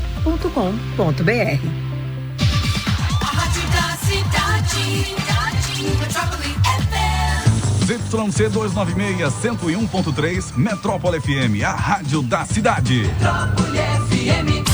Você está ouvindo Radar Imobiliário da Rádio Metrópole. Bom dia, Manuel Gomes, bom dia, Silva Rocha, bom dia a toda a produção do Radar Imobiliário. Bom dia aos convidados do programa e um bom dia especial aos ouvintes do Radar Imobiliário. Que Deus abençoe a todos nós e as nossas famílias. É sempre um prazer estar aqui, Silva Rocha, Manuel, com vocês, falando sobre o mercado de crédito imobiliário. Hoje falaremos sobre o resultado do crédito imobiliário em abril de 2023 e algumas outras informações. Vamos lá. Segundo dados da ABECIP, que é a Associação Brasileira de Entidades de Crédito Imobiliário e Poupança, o resultado de abril de 2023 do mercado de crédito imobiliário foi negativo em comparação a março. No mês de abril de 2023, tivemos o volume de concessão em crédito imobiliário SBPE, que é o Sistema Brasileiro de Poupança e Empréstimo, de 11,4 bilhões, uma queda de 34,60% se comparado a março, que foi de 17 bilhões aproximadamente. Em abril deste ano, tivemos um total de desembolso aí na ordem de 11,3 bilhões, sendo 3,6 bilhões para a construção de unidades e 7,7 bilhões para financiamento e aquisição de unidades. Se compararmos aí só a concessão para aquisição de abril para março, a queda foi de aproximadamente 50%, pois o volume destinado à construção se manteve, certo, aí em 3,5 bi aproximadamente aí nos 2 meses, tá? Uma outra informação importante é que a poupança SBPE de abril teve uma captação líquida negativa aí de 5,1 bilhões, né? Muita gente sacando, certo, da poupança mais do que aplicando na poupança, né? Então por isso que a captação é negativa. Em abril de 2023, certo, outro dado interessante de sabermos é que foram financiadas nas modalidades de aquisição e de construção 41.600 imóveis, 600 unidades, ou seja, registrando aí uma queda de 27,70% em relação a março. E aí, Manuel, a gente divagando um pouco aqui para o nosso quintal, né? Apesar desse movimento aí de retração do mercado em abril, nós da CT Assessoria registramos aí um acréscimo de 77,12% no volume de geração em crédito imobiliário para aquisição se comparado a abril com março de 2023. E aí nos perguntam, mas o porquê? A resposta aí não é difícil. Temos aí a maior variedade de opções de crédito imobiliário do mercado para o nosso cliente escolher e com isso, além de fazermos com maior eficácia a missão de servir ao nosso cliente com o melhor do mercado para ele, também ficamos menos expostos a reduções de determinados ou de determinado player do mercado, seja banco ou seja fintech, né? E você, Manuel Gomes, sabe muito bem que essa pluralidade de opções aí faz toda a diferença, até para você manter, certo, o seu portfólio e você ter opções para todos os tipos de clientes, tanto pessoas físicas como pessoas jurídicas, né? E essa pluralidade nos coloca em posição estratégica, tanto diretamente para os clientes quanto para fomentar negócios de parceiros que dependem de um tratamento rápido aí na concessão do financiamento imobiliário. Leia-se corretor de imóveis e imobiliária. Como exemplo, a gente cita aí que em abril deste ano a gente teve um percentual aproximadamente aí de representatividade em um determinado banco de 4,72%, né? É um resultado aí super expressivo para uma assessoria, né? A gente está falando aí de um banco que faz muito, né, mensalmente. Então a gente representar aí pela CT 4,72% de emissão no banco é um volume bastante expressivo, né? E aí você, corretor de imóveis, está esperando o que aí para proporcionar ao seu cliente todas as opções do mercado para seus clientes? Vem para a CT que você será muito bem atendido e a gente vai poder juntos, certo, fomentar e bastante, certo, o crédito imobiliário para seu cliente, ele ter todas as opções do mercado e não uma ou duas opções como a maioria das assessorias aí prestam para colocar. A gente gosta de colocar todas as opções do mercado e o cliente é que escolhe qual é a melhor opção para ele. Lembrando aí que nós da CT Assessoria, Manuel Silva, inovamos aí mais uma vez e lançamos em maio, né? A gente lançou aqui no Radar Imobiliário o serviço ACT VIP, né? Que é o que é?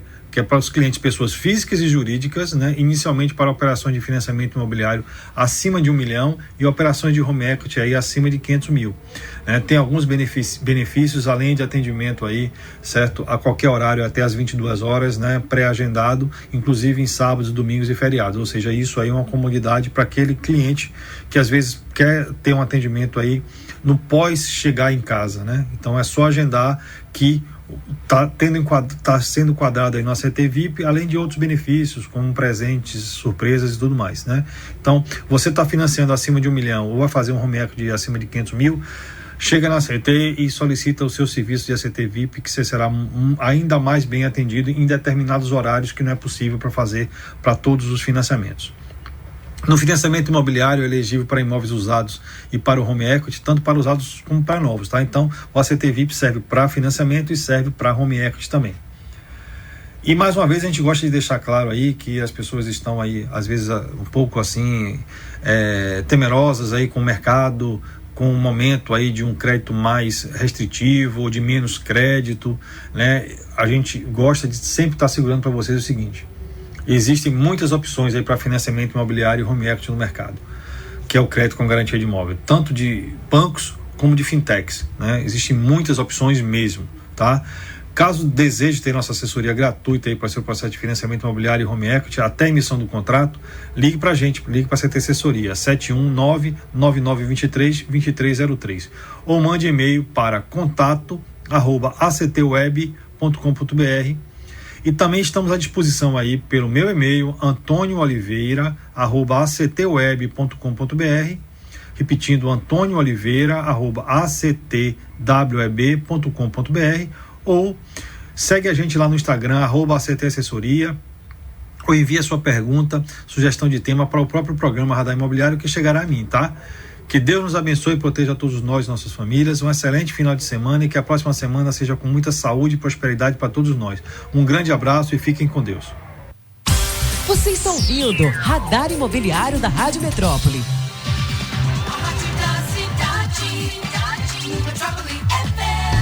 Venha viver no Vila Vita, o melhor 2 quartos com suíte e varanda da Vila Laura. Visite nosso apartamento decorado e se encante com todo o charme de morar aqui. Você vai se sentir em casa. Entrada facilitada e financiamento de 90%. Vila Vita Residencial. Venha ser feliz vivendo no melhor da Vila Laura. Acesse vilavitaResidencial.com.br ou ligue 71996233216. Incorporação CPL Construtora, Inova Empreendimentos e Matriz Incorporações. Gestão Comercial Performance.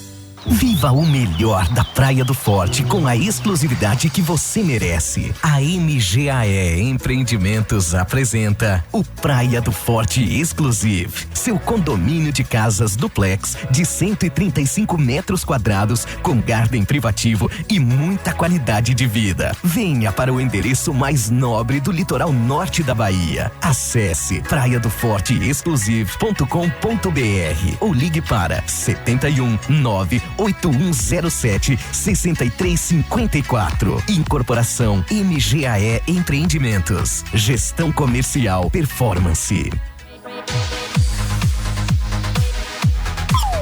Vai construir ou reformar? Pereira Pisos e Materiais de Construção. Da fundação ao acabamento é na Pereira Pisos, com os menores preços em uma excelente localização. Agora você conta com a tecnologia da máquina mais moderna para a sua tinta. Na Pereira Pisos você pode fazer a cor que quiser, com a tonalidade ideal e na quantidade certa. Pereira Pisos, com 2 lojas, Valéria, Rua da Matriz, e em Periperi, na Rua Dom João VI, número 49. Telefone 71991948269. Pereira Pisos. Estilo de viver é com a Artinelli, a maior referência em esquadrias e vidros fabricados pela AGC e processados pela Novidros. Acesse o Instagram, @Artinelli. Quer ficar conectado com o mercado imobiliário? Siga o Radar Imobiliário nas redes sociais, Instagram, Twitter e Facebook. Se inscreva também no canal do Radar Imobiliário no YouTube. O Sofisticado Barra Gourmet oferece um mix de grandes nomes da gastronomia. Diversificado e com muito sabor, você pode desfrutar de uma experiência completa nos restaurantes Tokai, Oliva, Outback e nos recém-inaugurados Camarada Camarão e Artesanale. Para oferecer uma experiência gastronômica completa para toda a família, o Shopping Barra ainda oferece outras opções de restaurantes localizados no charmoso piso L4, a hamburgueria Madeiro e a pizzaria Mama Jama.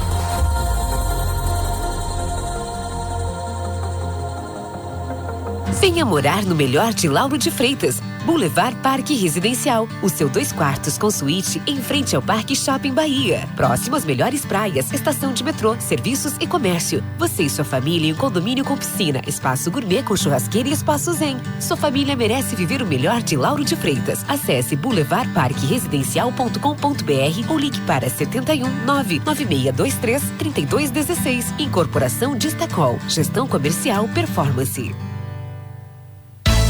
Saúde e segurança é vital. Controle vírus, bactérias e fungos. Salve vidas! Nós da Limpa sanitizamos seu ambiente, comércio, residências e carros. Solicite um orçamento. 981609887. Limpa Sanitização.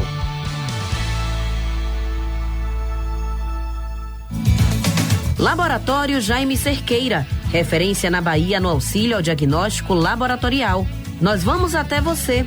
Agende sua coleta domiciliar ou empresarial através do telefone 71-3359-7575. Atendemos aos domingos e feriados. Unidades na Pituba e Garibaldi. Laboratório Jaime Cerqueira, sempre ao seu lado. A Jequitibá Construtora está trazendo o primeiro empreendimento boutique do Litoral Norte, o Lanai em Baçaí Residencial. São unidades de 3 quartos com piscina na varanda ou com garden privativo e unidades de 2 suítes com lavabo, todos com varanda gourmet. Um conceito exclusivo, conectando o luxo à natureza de uma forma única. Garanta mais qualidade de vida para você e sua família em um residencial de alto luxo na melhor localização de Embaçaí. Acesse lanaembaçaí.com.br ou ligue para 71 996 23 32 16. Incorporação Jequitibá Construtora. Gestão comercial. Performance.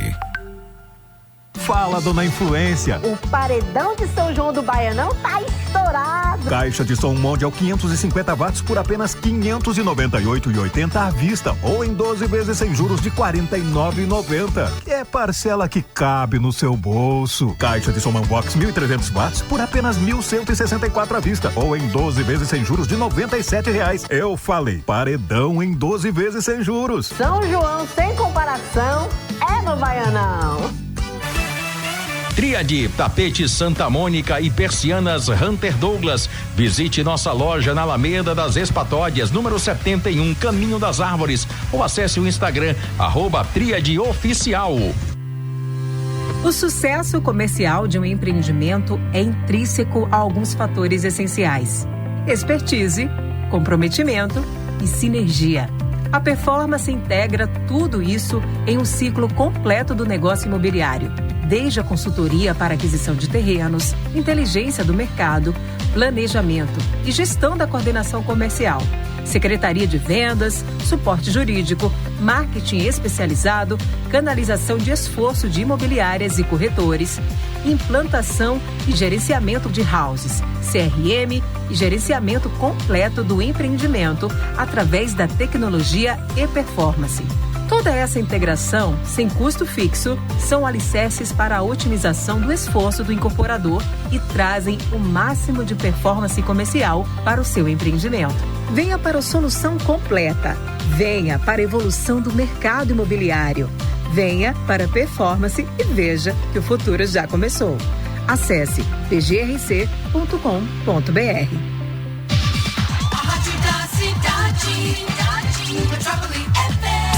Você está ouvindo Radar Imobiliário da Rádio Metrópole. Silva Rocha, Manuel Gomes. Nós estamos de volta aqui com o nosso Radar Imobiliário de hoje, para você ficar antenado, bem informado. Pode tirar essa mochila daí, minha, velho, só que tem um notebook aí, só não jogar. Estamos de volta aqui com o nosso Radar Imobiliário, depois de muita informação. Meu amigo Marcelo aqui trouxe tudo sobre elevadores. É claro que a gente falou também sobre crédito imobiliário aí com meu amigo Antônio Carlos da ACT, e hoje foi o dia de relembrar os velhos tempos, viu? O Marcelo também foi lá na época lá no Radar Imobiliário. Antônio Carlos também tá aí no processo desde o início. E ela tá aqui hoje, viu? Gabriela Pereira, rapaz, ela que deu pontapé, foi a primeira colunista do nosso Radar Imobiliário, falando de direito imobiliário. Hoje tá sucesso, cursos em todo o mundo, todos os continentes, Europa, América do Norte, até na Oceania ela tem curso. E ficou rica, mas arrumou um tempo para estar aqui com a gente de volta. Satisfação muito grande, minha amiga. Seja bem-vinda. Bom dia. Muito bom dia, que saudades eu estava. Sócia fundadora do Radar Imobiliário, viu?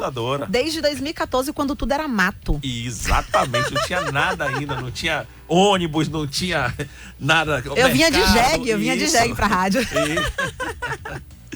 E tá aqui hoje, graças a Deus, muito sucesso na carreira, também pela competência que tem, e sempre trouxe muitas informações para nossos ouvintes, sempre resolveu muitos impasses dos condomínios, do jurídico, do mercado, do direito imobiliário, e tá aqui com a gente. Também hoje, dona de cartório, cursos e mais cursos, diversos alunos espalhados pelo mundo. Graças a Deus. Trabalhando, é isso aí, rapaz. Mas eu tô muito feliz de estar aqui, muito feliz em poder rever você, Manu, rever Silva Rocha. Quando eu cheguei, realmente tudo era mato. E assim, vocês foram... a minha escola do mercado imobiliário foi dentro do Radar Imobiliário. Então, assim, uma parte da profissional que eu sou hoje, eu devo muito a vocês, viu? Que bom, que bom. Quando eu morrer, meu testamento não vai estar no nome de vocês, não, mas... Aí me lembrou um amigo meu que você diz, rapaz, fulano é gente boa, né? Ele disse, foi ele que me deu essa camisa. É tipo isso. Não vai deixar nada, viu, Rocha? Essa fortuna toda que não fez. Não tenha dúvida. Essa fortuna toda que fez, tá aí, vai deixar guardado e vai passar para outro. Mas, enfim, chegou aqui com o Gabriel. Gabriel. Gabriel e Gabriel. A conta das finanças agora é responsabilidade dele. Tô sabendo, Gabriel é professor. Quando ele começar a ensinar como economizar, você vai fazer as contas para você comprar o seu imóvel. Olha. Aí você vai ver quem é que sabe cuidar do dinheiro. Já vou querer lançar ele no mercado digital, porque vai que, né? Eu ganho do meu lado e ganho do lado dele também. Exatamente. Uma visionária, aprendi com você. Em uma plataforma que já existe, já funciona, já roda. Só precisa trazer o curso certo. Boa. O que evoluiu no direito imobiliário daquele início do Radar até hoje? Caramba, Silva Rocha, ele gosta de me pegar assim nas coisas, isso, né? Então, evoluiu muito, evoluiu bastante. Nós temos percebido cada vez mais uma vertente que eu já levantava a bandeira lá desde 2014, né? Que é essa questão da atuação extrajudicial. Hoje os cartórios estão muito mais organizados, muito mais propensos à realização de qualquer negócio jurídico. A gente não precisa mais ir no cartório de forma presencial. Nós temos as possibilidades também de regularizações imobiliárias sem depender do judiciário. Então surgiu aí a adjudicação compulsória extrajudicial, que podemos falar um pouquinho dela a respeito. Percebemos também dentro da própria legislação a ideia de conseguir levantar cada vez mais a autonomia, né, da vontade privada. Então, assim, o que antes era visto com maus olhos dentro das relações pessoais, que tinham um reflexo patrimonial, hoje está sendo visto com bons olhos, como, por exemplo, a inserção de várias cláusulas em pactos antinupciais antes do casamento, para que você possa proteger de uma forma diferente o que é que vai acontecer com seu patrimônio quando aquela relação deixar de existir. Então já tem a possibilidade, por exemplo, de você fazer uma mistura do regime de bens. Antigamente, para poder você casar, ou você escolhia o regime da comunhão total, né? Ou o regime da comunhão parcial, ou o regime de separação de bens, ou participação final nos aquestos, que é muito pouco utilizado. Hoje em dia eu posso chegar e falar assim, quer saber de uma? Já que eu vou casar com você, viu, Gabriel? Já fica a dica, já que eu vou casar com você. Eu já senti que você entrou no assunto aí, já pra dar indireta pra uma aí. Eu já senti. Vai. Já que eu vou casar com você, vamos fazer o seguinte, vamos casar, um exemplo, tá? No regime da separação de bens. Porém, se nós tivermos, por exemplo, um filho daqui a não sei quanto tempo, eu já posso estar dispondo a possibilidade de, no nascimento do filho, ocorrer a alteração do nosso regime para o regime da comunhão parcial e deixar isso lá consignado em um pacto antinupcial, que levanta ainda muitas discussões, porque há quem entenda que não poderia ser de forma automática e tal. Então, assim, o que a gente tem que visualizar é que lá em 2014, né? Não dava para fazer isso. Não dava para poder fazer muita coisa no extrajudicial. Era tudo visto muito na visão do o que está previsto em lei precisa ser automaticamente respeitado. E hoje em dia a autonomia privada tem tido cada vez mais a liberdade. Isso, o que para quem está comprando, para quem está vendendo, para quem está alugando, para quem está morando em condomínio, para quem está querendo regularizar imóvel, é sensacional. Você trouxe agora assim a expressão correta do que vem acontecendo. A gente vem percebendo realmente que vem essas mudanças, o interesse das partes, as coisas vão evoluindo, né? O acordo entre as partes vão ter, e desafoga também o judiciário. Exato. Na questão condominial, por exemplo, eu me lembro que uma vez você me botou em uma sinuca de bico nesse programa. Várias vezes. Não, várias. Mas essa pra mim foi muito icônica, porque eu cheguei no programa e você falou assim pra mim, isso já deve ter uns 5 anos mais ou menos. Chegou pra mim, ou 6, não, deve ter mais. Mas enfim. Tá ficando velho. Tá. Meu botox tá me preservando, mas tudo bem também, tá?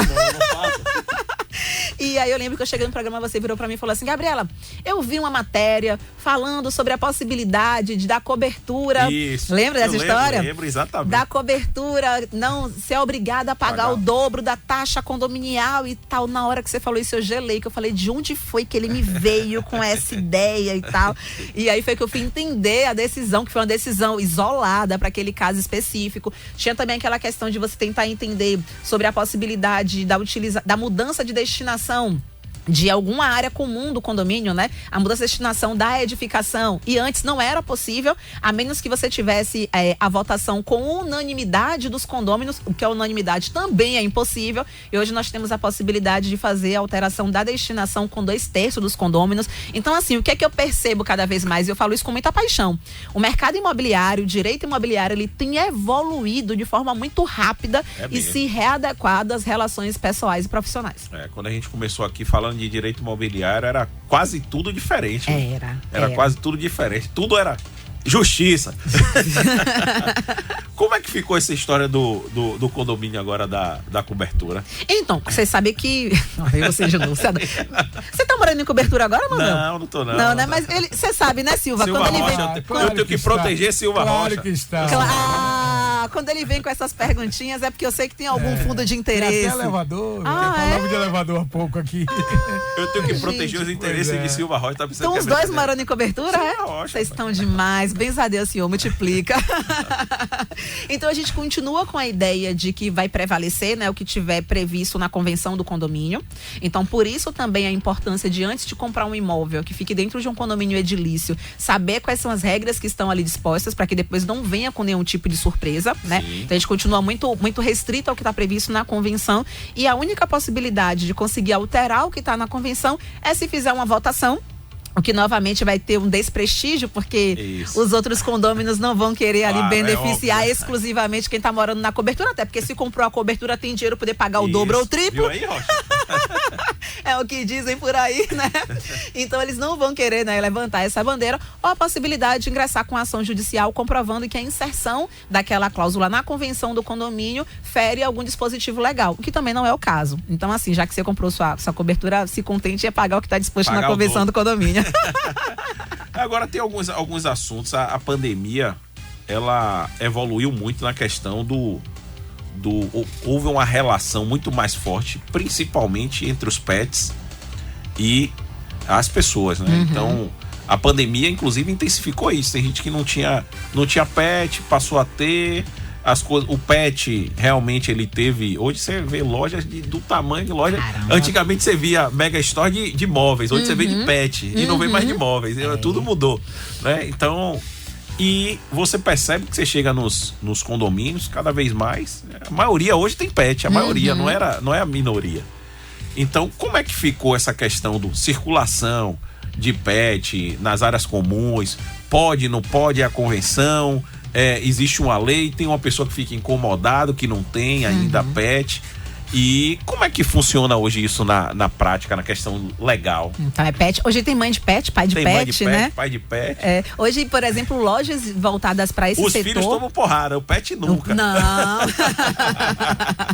É bem por aí. Nós temos, por exemplo, comparando esse setor de pet, o quanto ele tem crescido, nós temos hoje lojas que são do tamanho de lojas de material de construção, viu? Aí você olha assim e fala, caramba, né? Que troca. E realmente, né? Com a pandemia isso ficou cada vez mais forte. Mas a regra continua sendo a mesma em relação a isso, né? Se houver alguma cláusula proibindo de forma genérica a manutenção de animal de estimação dentro do condomínio, essa cláusula por si só, ela não tem guarida, tá? Então, o direito, ele entende que dentro do seu imóvel, você deve ter como base, além da função social da propriedade, a própria autonomia da vontade, certo? Então esse é um ponto, tem que deixar isso muito claro, desde que a sua vontade, a manutenção do seu animalzinho de estimação não incomode, não venha a ferir as disposições do condomínio e as disposições do direito de vizinhança. Então, tipo assim, se ficar comprovado que há algum prejuízo em razão da manutenção daquele ou daqueles pets, gerando ali um prejuízo, seja psicológico ou seja físico, né? As pessoas que residem no condomínio, porque residir em condomínio é exatamente isso, né? É você conseguir residir em sociedade dentro de regras particulares. Então, a partir do momento que isso venha a ficar comprovado, aí você pode estar ingressando com ação judicial, mas antes o condomínio vai ter que aplicar multas. E aí é uma coisa que a gente precisa trazer muito claro. Se ocorreu qualquer tipo de burla ao que estava disposto ali no condomínio, o primeiro papel do condomínio é a aplicação de multa. Então você vai ser notificado enquanto condômino, certo? Para que você venha prestar esclarecimentos, para que você venha pagar aquela multa, e você ainda tem que ter o prazo para apresentar defesa antes daquela multa ser efetivamente ali cobrada. O que muitos condomínios fazem é o seguinte, eles te aplicam a multa automaticamente, você sequer tem prazo para poder se defender, nem nada, e depois quando você não paga, ele ingressa com ação de execução contra você, condômino, para que você pague. Então, assim, esse prazo que também vai estar disposto na convenção do condomínio, ele precisa existir para que você manifeste o direito de defesa, falando assim, olha, mas na verdade o que aconteceu não foi isso, ou não foi exatamente dessa forma e assim por diante.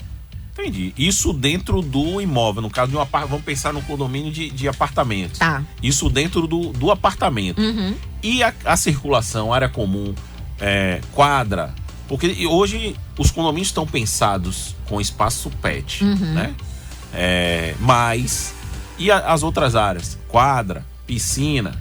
A gente chega lá na beira da piscina, tá lá com o pet. Absurdo, né? Mas o que é que tá disposto na convenção? A proibição, por exemplo, do pet ele circular nessas áreas específicas? Sim. Porque se houver, por exemplo, uma proibição, aquela limitação em relação ao pet, ela deverá ser respeitada. Então, na área comum, é importante ter esse nível de consciência e de responsabilidade em relação ao que está disposto na convenção do condomínio. Tá. O que não pode acontecer é, por exemplo, né, algum tipo de disposição na convenção que venha a prejudicar automaticamente o dono daquele pet. Então, não, porque independente do tamanho do animal, ele tem que estar carregado dentro do elevador social. Poxa, aí não tem como. Porque dependendo do tamanho do pet, que é maior que eu. Hoje não, que eu tô de salto, mas geralmente tem. Lá onde eu moro tem aquele cachorro grandão, até esqueci o nome dele aqui. Aquele que realmente não dá pra... Não tem como carregar dentro de um elevador, né? Então, e é o cachorro manso, assim, o cachorro brincalhão. Mas quando você tem dente também, né? Quando você se depara com ele no elevador, você toma logo susto pelo tamanho, né? Entendi. Aí não tem como estar com ele, por exemplo, carregado, né? Então a análise que precisa fazer é o que é que está disposto efetivamente na convenção do condomínio e verificando que há uma burla aos preceitos legais, principalmente em relação à autonomia da vontade, em relação à função social da propriedade. Aí você pode estar ingressando com a ação judicial para poder rever o que está disposto naquela convenção. E se não tiver nada na convenção em relação às áreas comuns e aos animais? Então, nesse caso, não há nenhum tipo de limitação. É porque se houver... Posso pular na piscina com o cachorro. Lá vem Manuel querendo causar o quê? A discórdia nesse programa. O objetivo não é esse. Mas queremos o quê? O mínimo de razoabilidade para os condôminos, né? Sim, com certeza. Aí é o bom senso de cada um, né? Que falta em muita gente, mas... Isso. Como é que faz? Não tem bom senso. E aí complica. Você comprou algum pet, Manuel? Lá em casa tem 3 agora. Tá vendo o Silva Rocha que eu te falei? Quando ele vem com as perguntinhas assim, é porque a gente sabe que tem direito próprio a ser. E lá em casa tem um que ele já nasce assim, perturbado da cabeça, que é um pinche. Ele já nasce, eu acho. Puxou a quem, gente? Ele já nasce assim, já vem, é barulho, é zoado, você bate o pé e corre, mas... Inclusive seus filhos estão enormes, né? Gigante. Gente, eu tô ficando muito velha. Luana já tem 18 anos. Cursando medicina, né? Cursando medicina. Gente, que maravilhosa. Tá estudando, tá vendo, quer estudar agora. Agora ela tá vendo. Acabou a brincadeira do colégio. E Lucas tem 12 já também. Deixa eu ver esses meninos guris, imagina. Tá gigante já. Mas no condomínio estão se comportando, né? Claro. São comportados. Todos são. Os 2 são comportados. São sons, mas são... Puxaram aqui, não sei também, né? Também não sei. Uma outra coisa também que eu acho muito bacana a gente trazer para os nossos ouvintes é em relação às novas possibilidades de regularizações imobiliárias, né? Nós temos agora, por exemplo, a adjudicação compulsória extrajudicial. Sim. E o que seria a adjudicação compulsória extrajudicial? O esquema é o seguinte: João comprou um imóvel, certo? Onde Pedro era proprietário, então Pedro vendeu esse imóvel para João, tá? Foi feito um contrato particular de compra e venda, por exemplo, ou foi feita uma escritura pública de promessa de compra e venda, e aí simplesmente o vendedor, ele desapareceu. Sim. Então ninguém sabe onde o vendedor está. É comum, viu? Ou o vendedor, por exemplo, morreu, ou teve alguma coisa, ninguém sabe, né, onde é que ele está efetivamente. Então, pelo fato de não saber onde ele está, o que acontece? Impede a assinatura da escritura pública para que ocorra a transferência da propriedade para o comprador. Certo. Antigamente, o que acontecia? Para poder você resolver isso, você tinha que obrigatoriamente bater a porta do judiciário. Sim. Então você tinha que ingressar com a ação judicial de adjudicação compulsória. Qual o problema disso? De acordo com o Conselho Nacional de Justiça, que é o CNJ, o tempo médio de duração de um processo desse é em torno de 3 anos. Imagina. Em primeiro grau. Então, se ainda fosse para recurso, alguma coisa, iria aumentar consideravelmente aquele prazo. Qual é a ideia que nós temos agora? É que é possível fazer isso diretamente no cartório. Então, tá valendo já?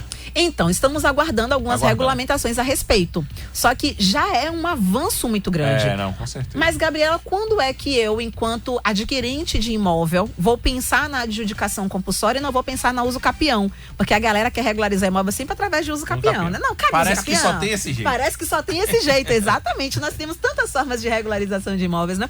Então, assim, qual a ideia que a gente precisa ter? É que a uso capião, ela tem requisitos específicos e a adjudicação compulsória também. Porém, eu só posso falar na uso capião extrajudicial, que é essa que é feita diretamente no cartório, quando não há nenhuma outra possibilidade de regularização daquele imóvel. Tanto que, quando é feito o requerimento para o cartório, eu preciso, inclusive, justificar. Eu não posso regularizar de outra forma por isso, isso, isso e isso. Gabriela, por que eu tenho que justificar isso? Por que eu tenho que mostrar para o cartório que não há uma outra forma de regularizar esse imóvel que não seja através da uso capião? Por um simples fato. Quando você entra com pedido de uso capião, você faz a aquisição da propriedade sem pagamento de imposto. Sim. Então você não paga ITV, por exemplo. Sim. Certo? Então, já que eu não vou pagar nenhum imposto para poder regularizar aquela propriedade, a responsabilidade de fiscalização do pagamento de imposto é do cartório. Entendi. Porque teoricamente ele não está comprando. Mas ele comprou de alguém, né? Pois se a gente parar para analisar, deveria pagar o ITV. Pois é, se ele não invadiu aquele imóvel, teoricamente ele comprou de alguém. Então ele deveria realizar aquele pagamento, não é isso? Só que a uso capião é uma forma de aquisição originária da propriedade. Então você afasta o pagamento de imposto. Então o que é que a gente tem que começar a analisar? Primeiro, que a uso capião não é a única forma de regularização imobiliária, que existem tantas outras formas de regularização imobiliária, e que eu não vou confundir a utilização da uso capião com a utilização da adjudicação compulsória. Então, como é que eu tenho que analisar, né? Obviamente que compete a pessoa que tem interesse em regularizar esse imóvel, procurar um advogado que seja especializado ou expert para poder entender os fatos e analisar os documentos e verificar se preenche os requisitos legais. Mas como o nosso público é muito qualificado, né? Então a gente precisa deixar claro o seguinte: quando é que eu vou precisar ter esse nível de diferença? Primeiro, quando eu falo na uso capião, eu posso não ter documento nenhum de compra daquele imóvel. Porque eu posso entrar na uso capião extraordinária, por exemplo, né? Que eu tenho 15 anos morando naquele imóvel, não sei o quê, beleza. Então, como é que prova isso? Conta de água, conta de luz? Pode ser conta de água, PTU. conta de luz. Nós podemos utilizar a ata notarial, que é feita direto no tabelionato de notas. Com os vizinhos? Com os vizinhos. Eu posso ter depoimento dos vizinhos alegando aquela informação. Os vizinhos são meus amigos, aí eu digo, não, eu moro há 15 anos aqui, o vizinho mora há 20. Ele nem tá lembrando o tempo. Mas outros documentos precisaram ratificar essa informação. Então não é assim tão simples, sabe? Então qual a análise que a gente precisa ter? Primeiro, agora, Gabriela, se eu tiver realmente um contrato particular ou uma escritura pública de compra desse imóvel, tá? É preliminar, e eu tenho como comprovar que os pagamentos já foram realizados, sabe? Eu preencho os demais requisitos da adjudicação compulsória extrajudicial e não da uso capião. O tempo vai ser menor? Aí eu não preciso preencher tempo. Porque o que é que eu tenho que comprovar? Na adjudicação compulsória, independe de quanto tempo você comprou. Sim. O que é que você precisa comprovar? Que você não consegue transferir a propriedade para o seu nome porque há algum problema com a pessoa que te vendeu. Que problema? Eu não sei onde ele está. Essa pessoa morreu. Sabe, são problemas, por exemplo. Não, eu falo o tempo assim, para regularizar o imóvel. Então, a gente acredita que vai ser mais rápido do que o uso capião extrajudicial, por exemplo. Nós temos hoje em torno médio, assim, aqui na Bahia, de uso capião demorando uns 12 meses. 12 meses, mais ou menos, assim, tipo médio. Contando interior. Não, é rápido, Manu. É rápido? É rápido. 12 meses passa voando. Já tem 9 meses que a gente iniciou o radar imobiliário. 9 anos que a gente iniciou o radar imobiliário. Agora, qual é a essência? Vamos lá. Qual é a essência de regularizar? Aí eu já tô entrando, é o mérito mais profundo do... Você gosta de fazer essas coisas, fica à vontade. Você tem um imóvel, existe um imóvel ali. Tá. Que normalmente, assim, a gente acredita que o uso capião é de uma pessoa que não tinha aquela propriedade, por algum motivo, passou que não foi compra, né? Normalmente não é compra. Ele passou a utilizar aquele imóvel, passou a utilizar ao longo dos anos, foi, nunca comprou. E, de repente, ele está habilitado a ser proprietário, né? A ser o dono daquele imóvel de fato, né? Que é ter escritura e ter tudo. Qual a essência que traz essa condição, né? De eu não tenho imóvel, invadi um imóvel e de repente comecei a usar e de repente eu tô habilitado juridicamente a ser dono daquilo, independente do que passou para trás. Não, mas entenda que não é o de repente. né? Por exemplo, o uso capião que De tem... repente que eu digo assim, eu não paguei nada por aquilo. Tá, é porque assim, regra geral, se você observar, esses imóveis que eles são objetos de uso capião, não são objetos de invasões imobiliárias. Não, eu sei. Regra geral, eles são comprados através do contrato particular de compra e venda. Mas aí eu teria que usar outras formas. Eu poderia usar outras formas. Se eu fiz um contrato de compra e venda, Silva Rocha, eu fiz um contrato de compra e venda com Silva Rocha. Sim. Não registrei, nada aconteceu, eu fiz só a promessa de gaveta ali, realmente. Eu tenho outras formas que não seja o uso capião. Às vezes não, porque, por exemplo, às vezes Silva Rocha, quando ele te vendeu, ele também não era o proprietário. Ele também comprou e não registrou. Às vezes quem vendeu para Silva Rocha também não era o proprietário. Também só comprou e também não registrou. Então, existe aqui uma sucessão de cessões de direitos possessórios ali. Então, a uso capião, nesse caso, ela pode ser utilizada, por exemplo. Sim. Só que a gente tem que entender que durante muito tempo, na visão jurídica, a ideia da uso capião era proteger o patrimônio. Proteger o patrimônio do proprietário. Hoje em dia, não. Hoje em dia, a ideia da uso capião, na verdade, é proteger a função social da propriedade. Se você é proprietário e você, por alguma razão, negligenciou a utilização do seu imóvel por terceiros, e terceiros estão utilizando há 5, 10, 15 anos, a ideia hoje jurídica não é proteger você que abriu mão disso, é proteger quem está utilizando o imóvel. Então, percebe assim que houve uma troca de visão em relação à própria propriedade imobiliária. Enquanto antes era muito difícil conseguir um uso capião, porque a ideia era proteger o proprietário do imóvel, hoje não é mais tão difícil, porque a ideia é fazer valer a função social da propriedade. Eu não quero saber se você era dono ou se você não era. Eu quero saber quem é que preenche os requisitos legais para poder adquirir a propriedade daquele imóvel. Ou seja, incentiva quem vai invadir. Não necessariamente. Incentiva quem é dono cuidar daquilo que é dele. Até Agora... porque se for invadido, por exemplo, você pode utilizar de meios legais para retirar aquela pessoa. Sim. Quais são os meios legais, assim, até para poder a gente entender? Você tem um imóvel de praia, por exemplo, de praia. Você não está utilizando, tem gente que não gosta de alugar. Certo. De repente você chega lá, tem um imóvel, você tem um imóvel na ilha, que tem um contexto aí de logística, você não vai lá sempre, de repente você chega lá, esse imóvel tem outra pessoa. Certo. Qual o meio legal de invadir? Porque tem meios que a gente já sabe como é que funciona. Que não seja chamar o coleguinha e dar um susto. Que não seja esse tipo de ação, ação legal. De qual o caminho que a pessoa tem? Tá, então, dá uma queixa na delegacia? Também, né? Mas assim, nós temos algumas possibilidades, né? Podemos utilizar aí 2 caminhos, tá? O caminho extrajudicial, que eu sou, né, uma incentivadora nata a respeito, que é exatamente a situação de você encaminhar uma notificação extrajudicial, informar para aquela pessoa de forma, né? Você acha que a pessoa que invadiu uma casa vai receber uma notificação extrajudicial e vai dizer, tá bom, me dê 10 dias que eu vou sair? Já é uma forma de você demonstrar, por exemplo, na justiça, que você tentou reaver o seu imóvel de forma pacífica. Sim. Então aqui, tô mandando a notificação extrajudicial, falei que esse imóvel tem dono, juntei aqui um documento e pedi para essa pessoa sair. Ela não saiu. Então, existe essa possibilidade dessa negociação no âmbito extrajudicial e existe a possibilidade de você ir para o meio judicial entrando com a ação que a gente chama de ação de reintegração de posse. Certo. Só que essa ação de reintegração de posse, ela vai existir a partir do momento que você consiga configurar o esbulho, que no direito quer dizer, tipo assim, a invasão. Foi a pessoa ter realmente tomado aquela posse, ter utilizado de forma indevida aquele imóvel para que você possa se valer dela. Só que a gente precisa ter alguns cuidados em relação a isso. Por quê? Porque a ação de reintegração, ela pode permitir para você, de forma um pouco mais rápida, reaver a posse desse imóvel, mas desde que você não durma no ponto. Então, assim, Gabriela... Como não durma no ponto? É tipo assim, Gabriela, invadiram meu imóvel há 5 anos, aí agora eu quero tomar esse imóvel de uma hora para outra. Não é que você não possa, mas você não vai conseguir, por exemplo, o deferimento de um pedido liminar, né? Que seria uma medida de urgência para que aquela pessoa tirasse... Vai ter que cumprir todo o prazo e finalizar o processo. Um processo judicial com ampla defesa, onde a pessoa poderá, inclusive, em contraponto, alegar uso capião. Sim. Então a pessoa que invadiu poderá assim, você tá querendo que eu saia? Não, mas olha só, eu tô preenchendo todos os requisitos aqui da uso capião. Então qual é a ideia que a gente precisa ter? Sabendo que esse imóvel foi invadido, não esperar muito tempo, não esperar, por exemplo, mais de um ano. Porque se eu esperar mais de um ano, a ideia é que na caracterização da posse, que é a utilização desse imóvel, vai ser uma posse velha e não uma posse nova. Entendi. Entendeu? Então tem que ser logo. Então tem que ser logo, exatamente. Invadiu, Vai lá, manda o motoboy, aquele que usa relógio de ouro, dente de ouro, vou entregar uma carta, né, primeiro. Podemos utilizar o cartório para isso também, né?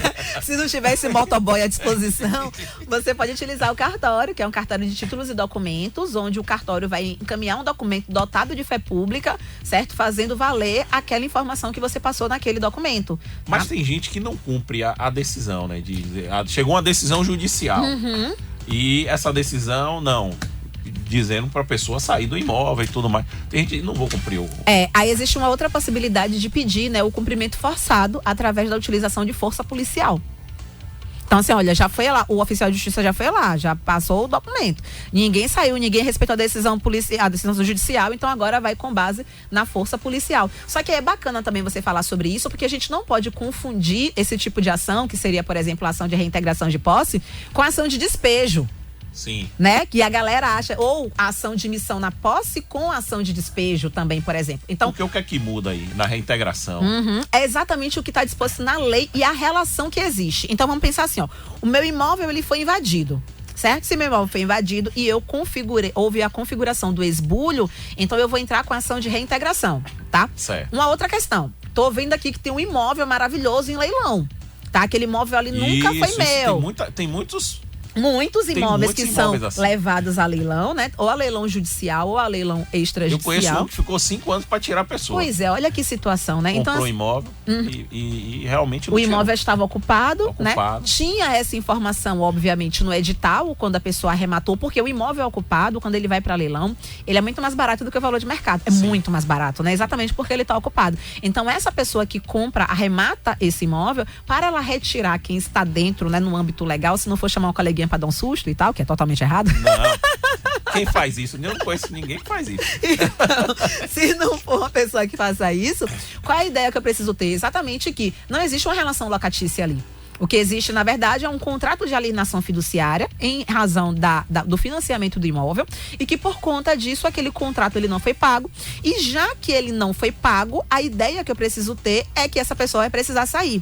Só que para poder ela sair, após a consolidação da propriedade, que é a retomada desse imóvel no âmbito jurídico por parte do banco, eu que arrematei o imóvel, para eu entrar nesse imóvel que está ocupado, eu vou precisar ingressar com a outra ação judicial, que é chamada de ação de missão na posse, onde eu vou fazer valer a retirada dessa pessoa e adquirir pela primeira vez a posse, porque a propriedade eu já adquiri, eu já paguei, eu já arrematei, tá tudo certinho, tá? Agora eu vou querer adquirir a posse. Ou uma outra situação que é, quando existe um contrato de locação e a pessoa está naquele imóvel, se ela está pagando, por exemplo, ou se ela não está pagando, mas ela está pagando e eu já pedi o imóvel de volta, ela não quer me devolver, ou se ela não está pagando e por conta disso eu quero que ela saia do imóvel, a ação vai ser uma ação de despejo. Por que é importante trazer essa diferença? Porque há pouco tempo teve uma decisão do Superior Tribunal de Justiça, onde foi exatamente isso que aconteceu, tá? Então, o seu João era proprietário de um imóvel, ele tinha alugado esse imóvel para Maria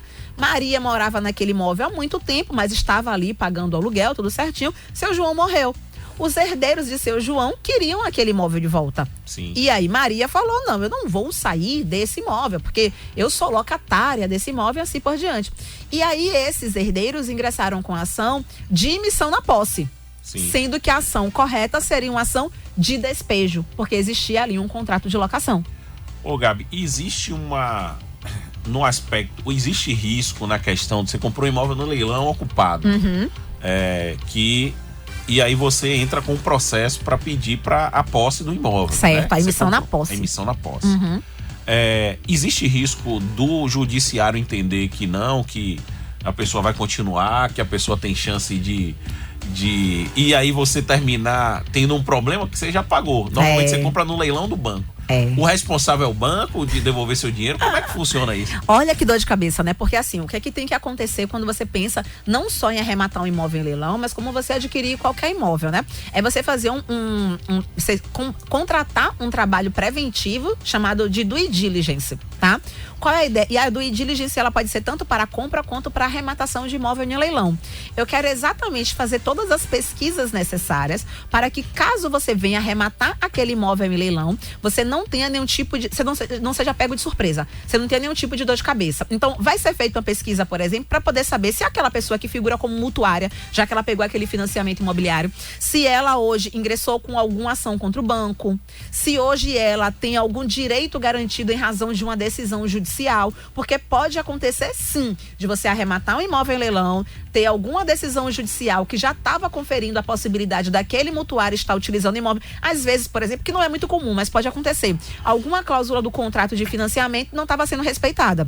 Então era para eu estar pagando tanto de parcela e na verdade agora eu estou pagando tanto. Então eu estava depositando aquele valor em juízo mediante uma decisão judicial, enquanto aquele valor está sendo discutido. Aí vai o imóvel para leilão, né? Por alguma razão, a pessoa vai lá, arremata, o imóvel está ocupado, olha a dor de cabeça que dá. Então, e tenho certeza que vai estar no edital, porque por mais que você tenha um jurídico bom, o do banco também é. Vai estar lá, você que não viu, em letras pequenininhas lá embaixo. Quase que imperceptíveis.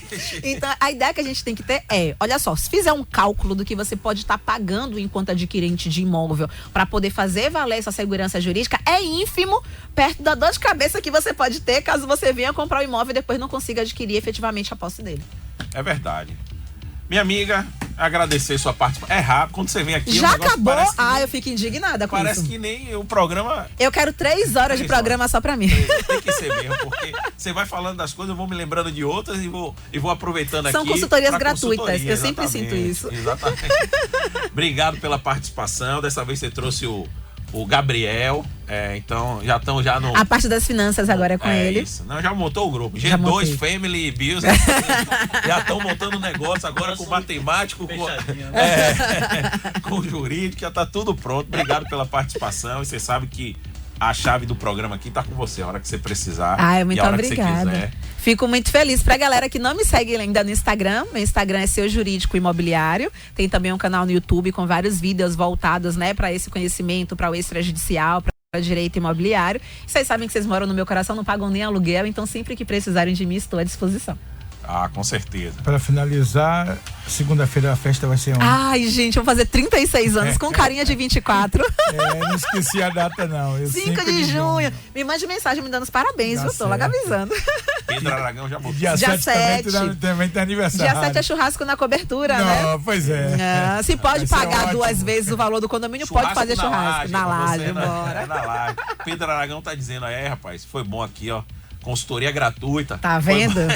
Um abraço, meu Pedro. Vocês estão me utilizando. Silva Rocha, sábado que vem tem mais Radar Imobiliário aqui a partir das 9 da manhã. Não tenha dúvida. Um abraço aos meus amigos Luciano Lopes, Luciano Carneiro da Prima e aos meus amigos Gilberto da Artinelli e do Léo James da Tríade. Todo mundo passeando. São Paulo foi o destino de todos. Pois é, um abraço a todos e até o próximo sábado. Um abraço. Você está ouvindo Radar Imobiliário da Rádio Metrô.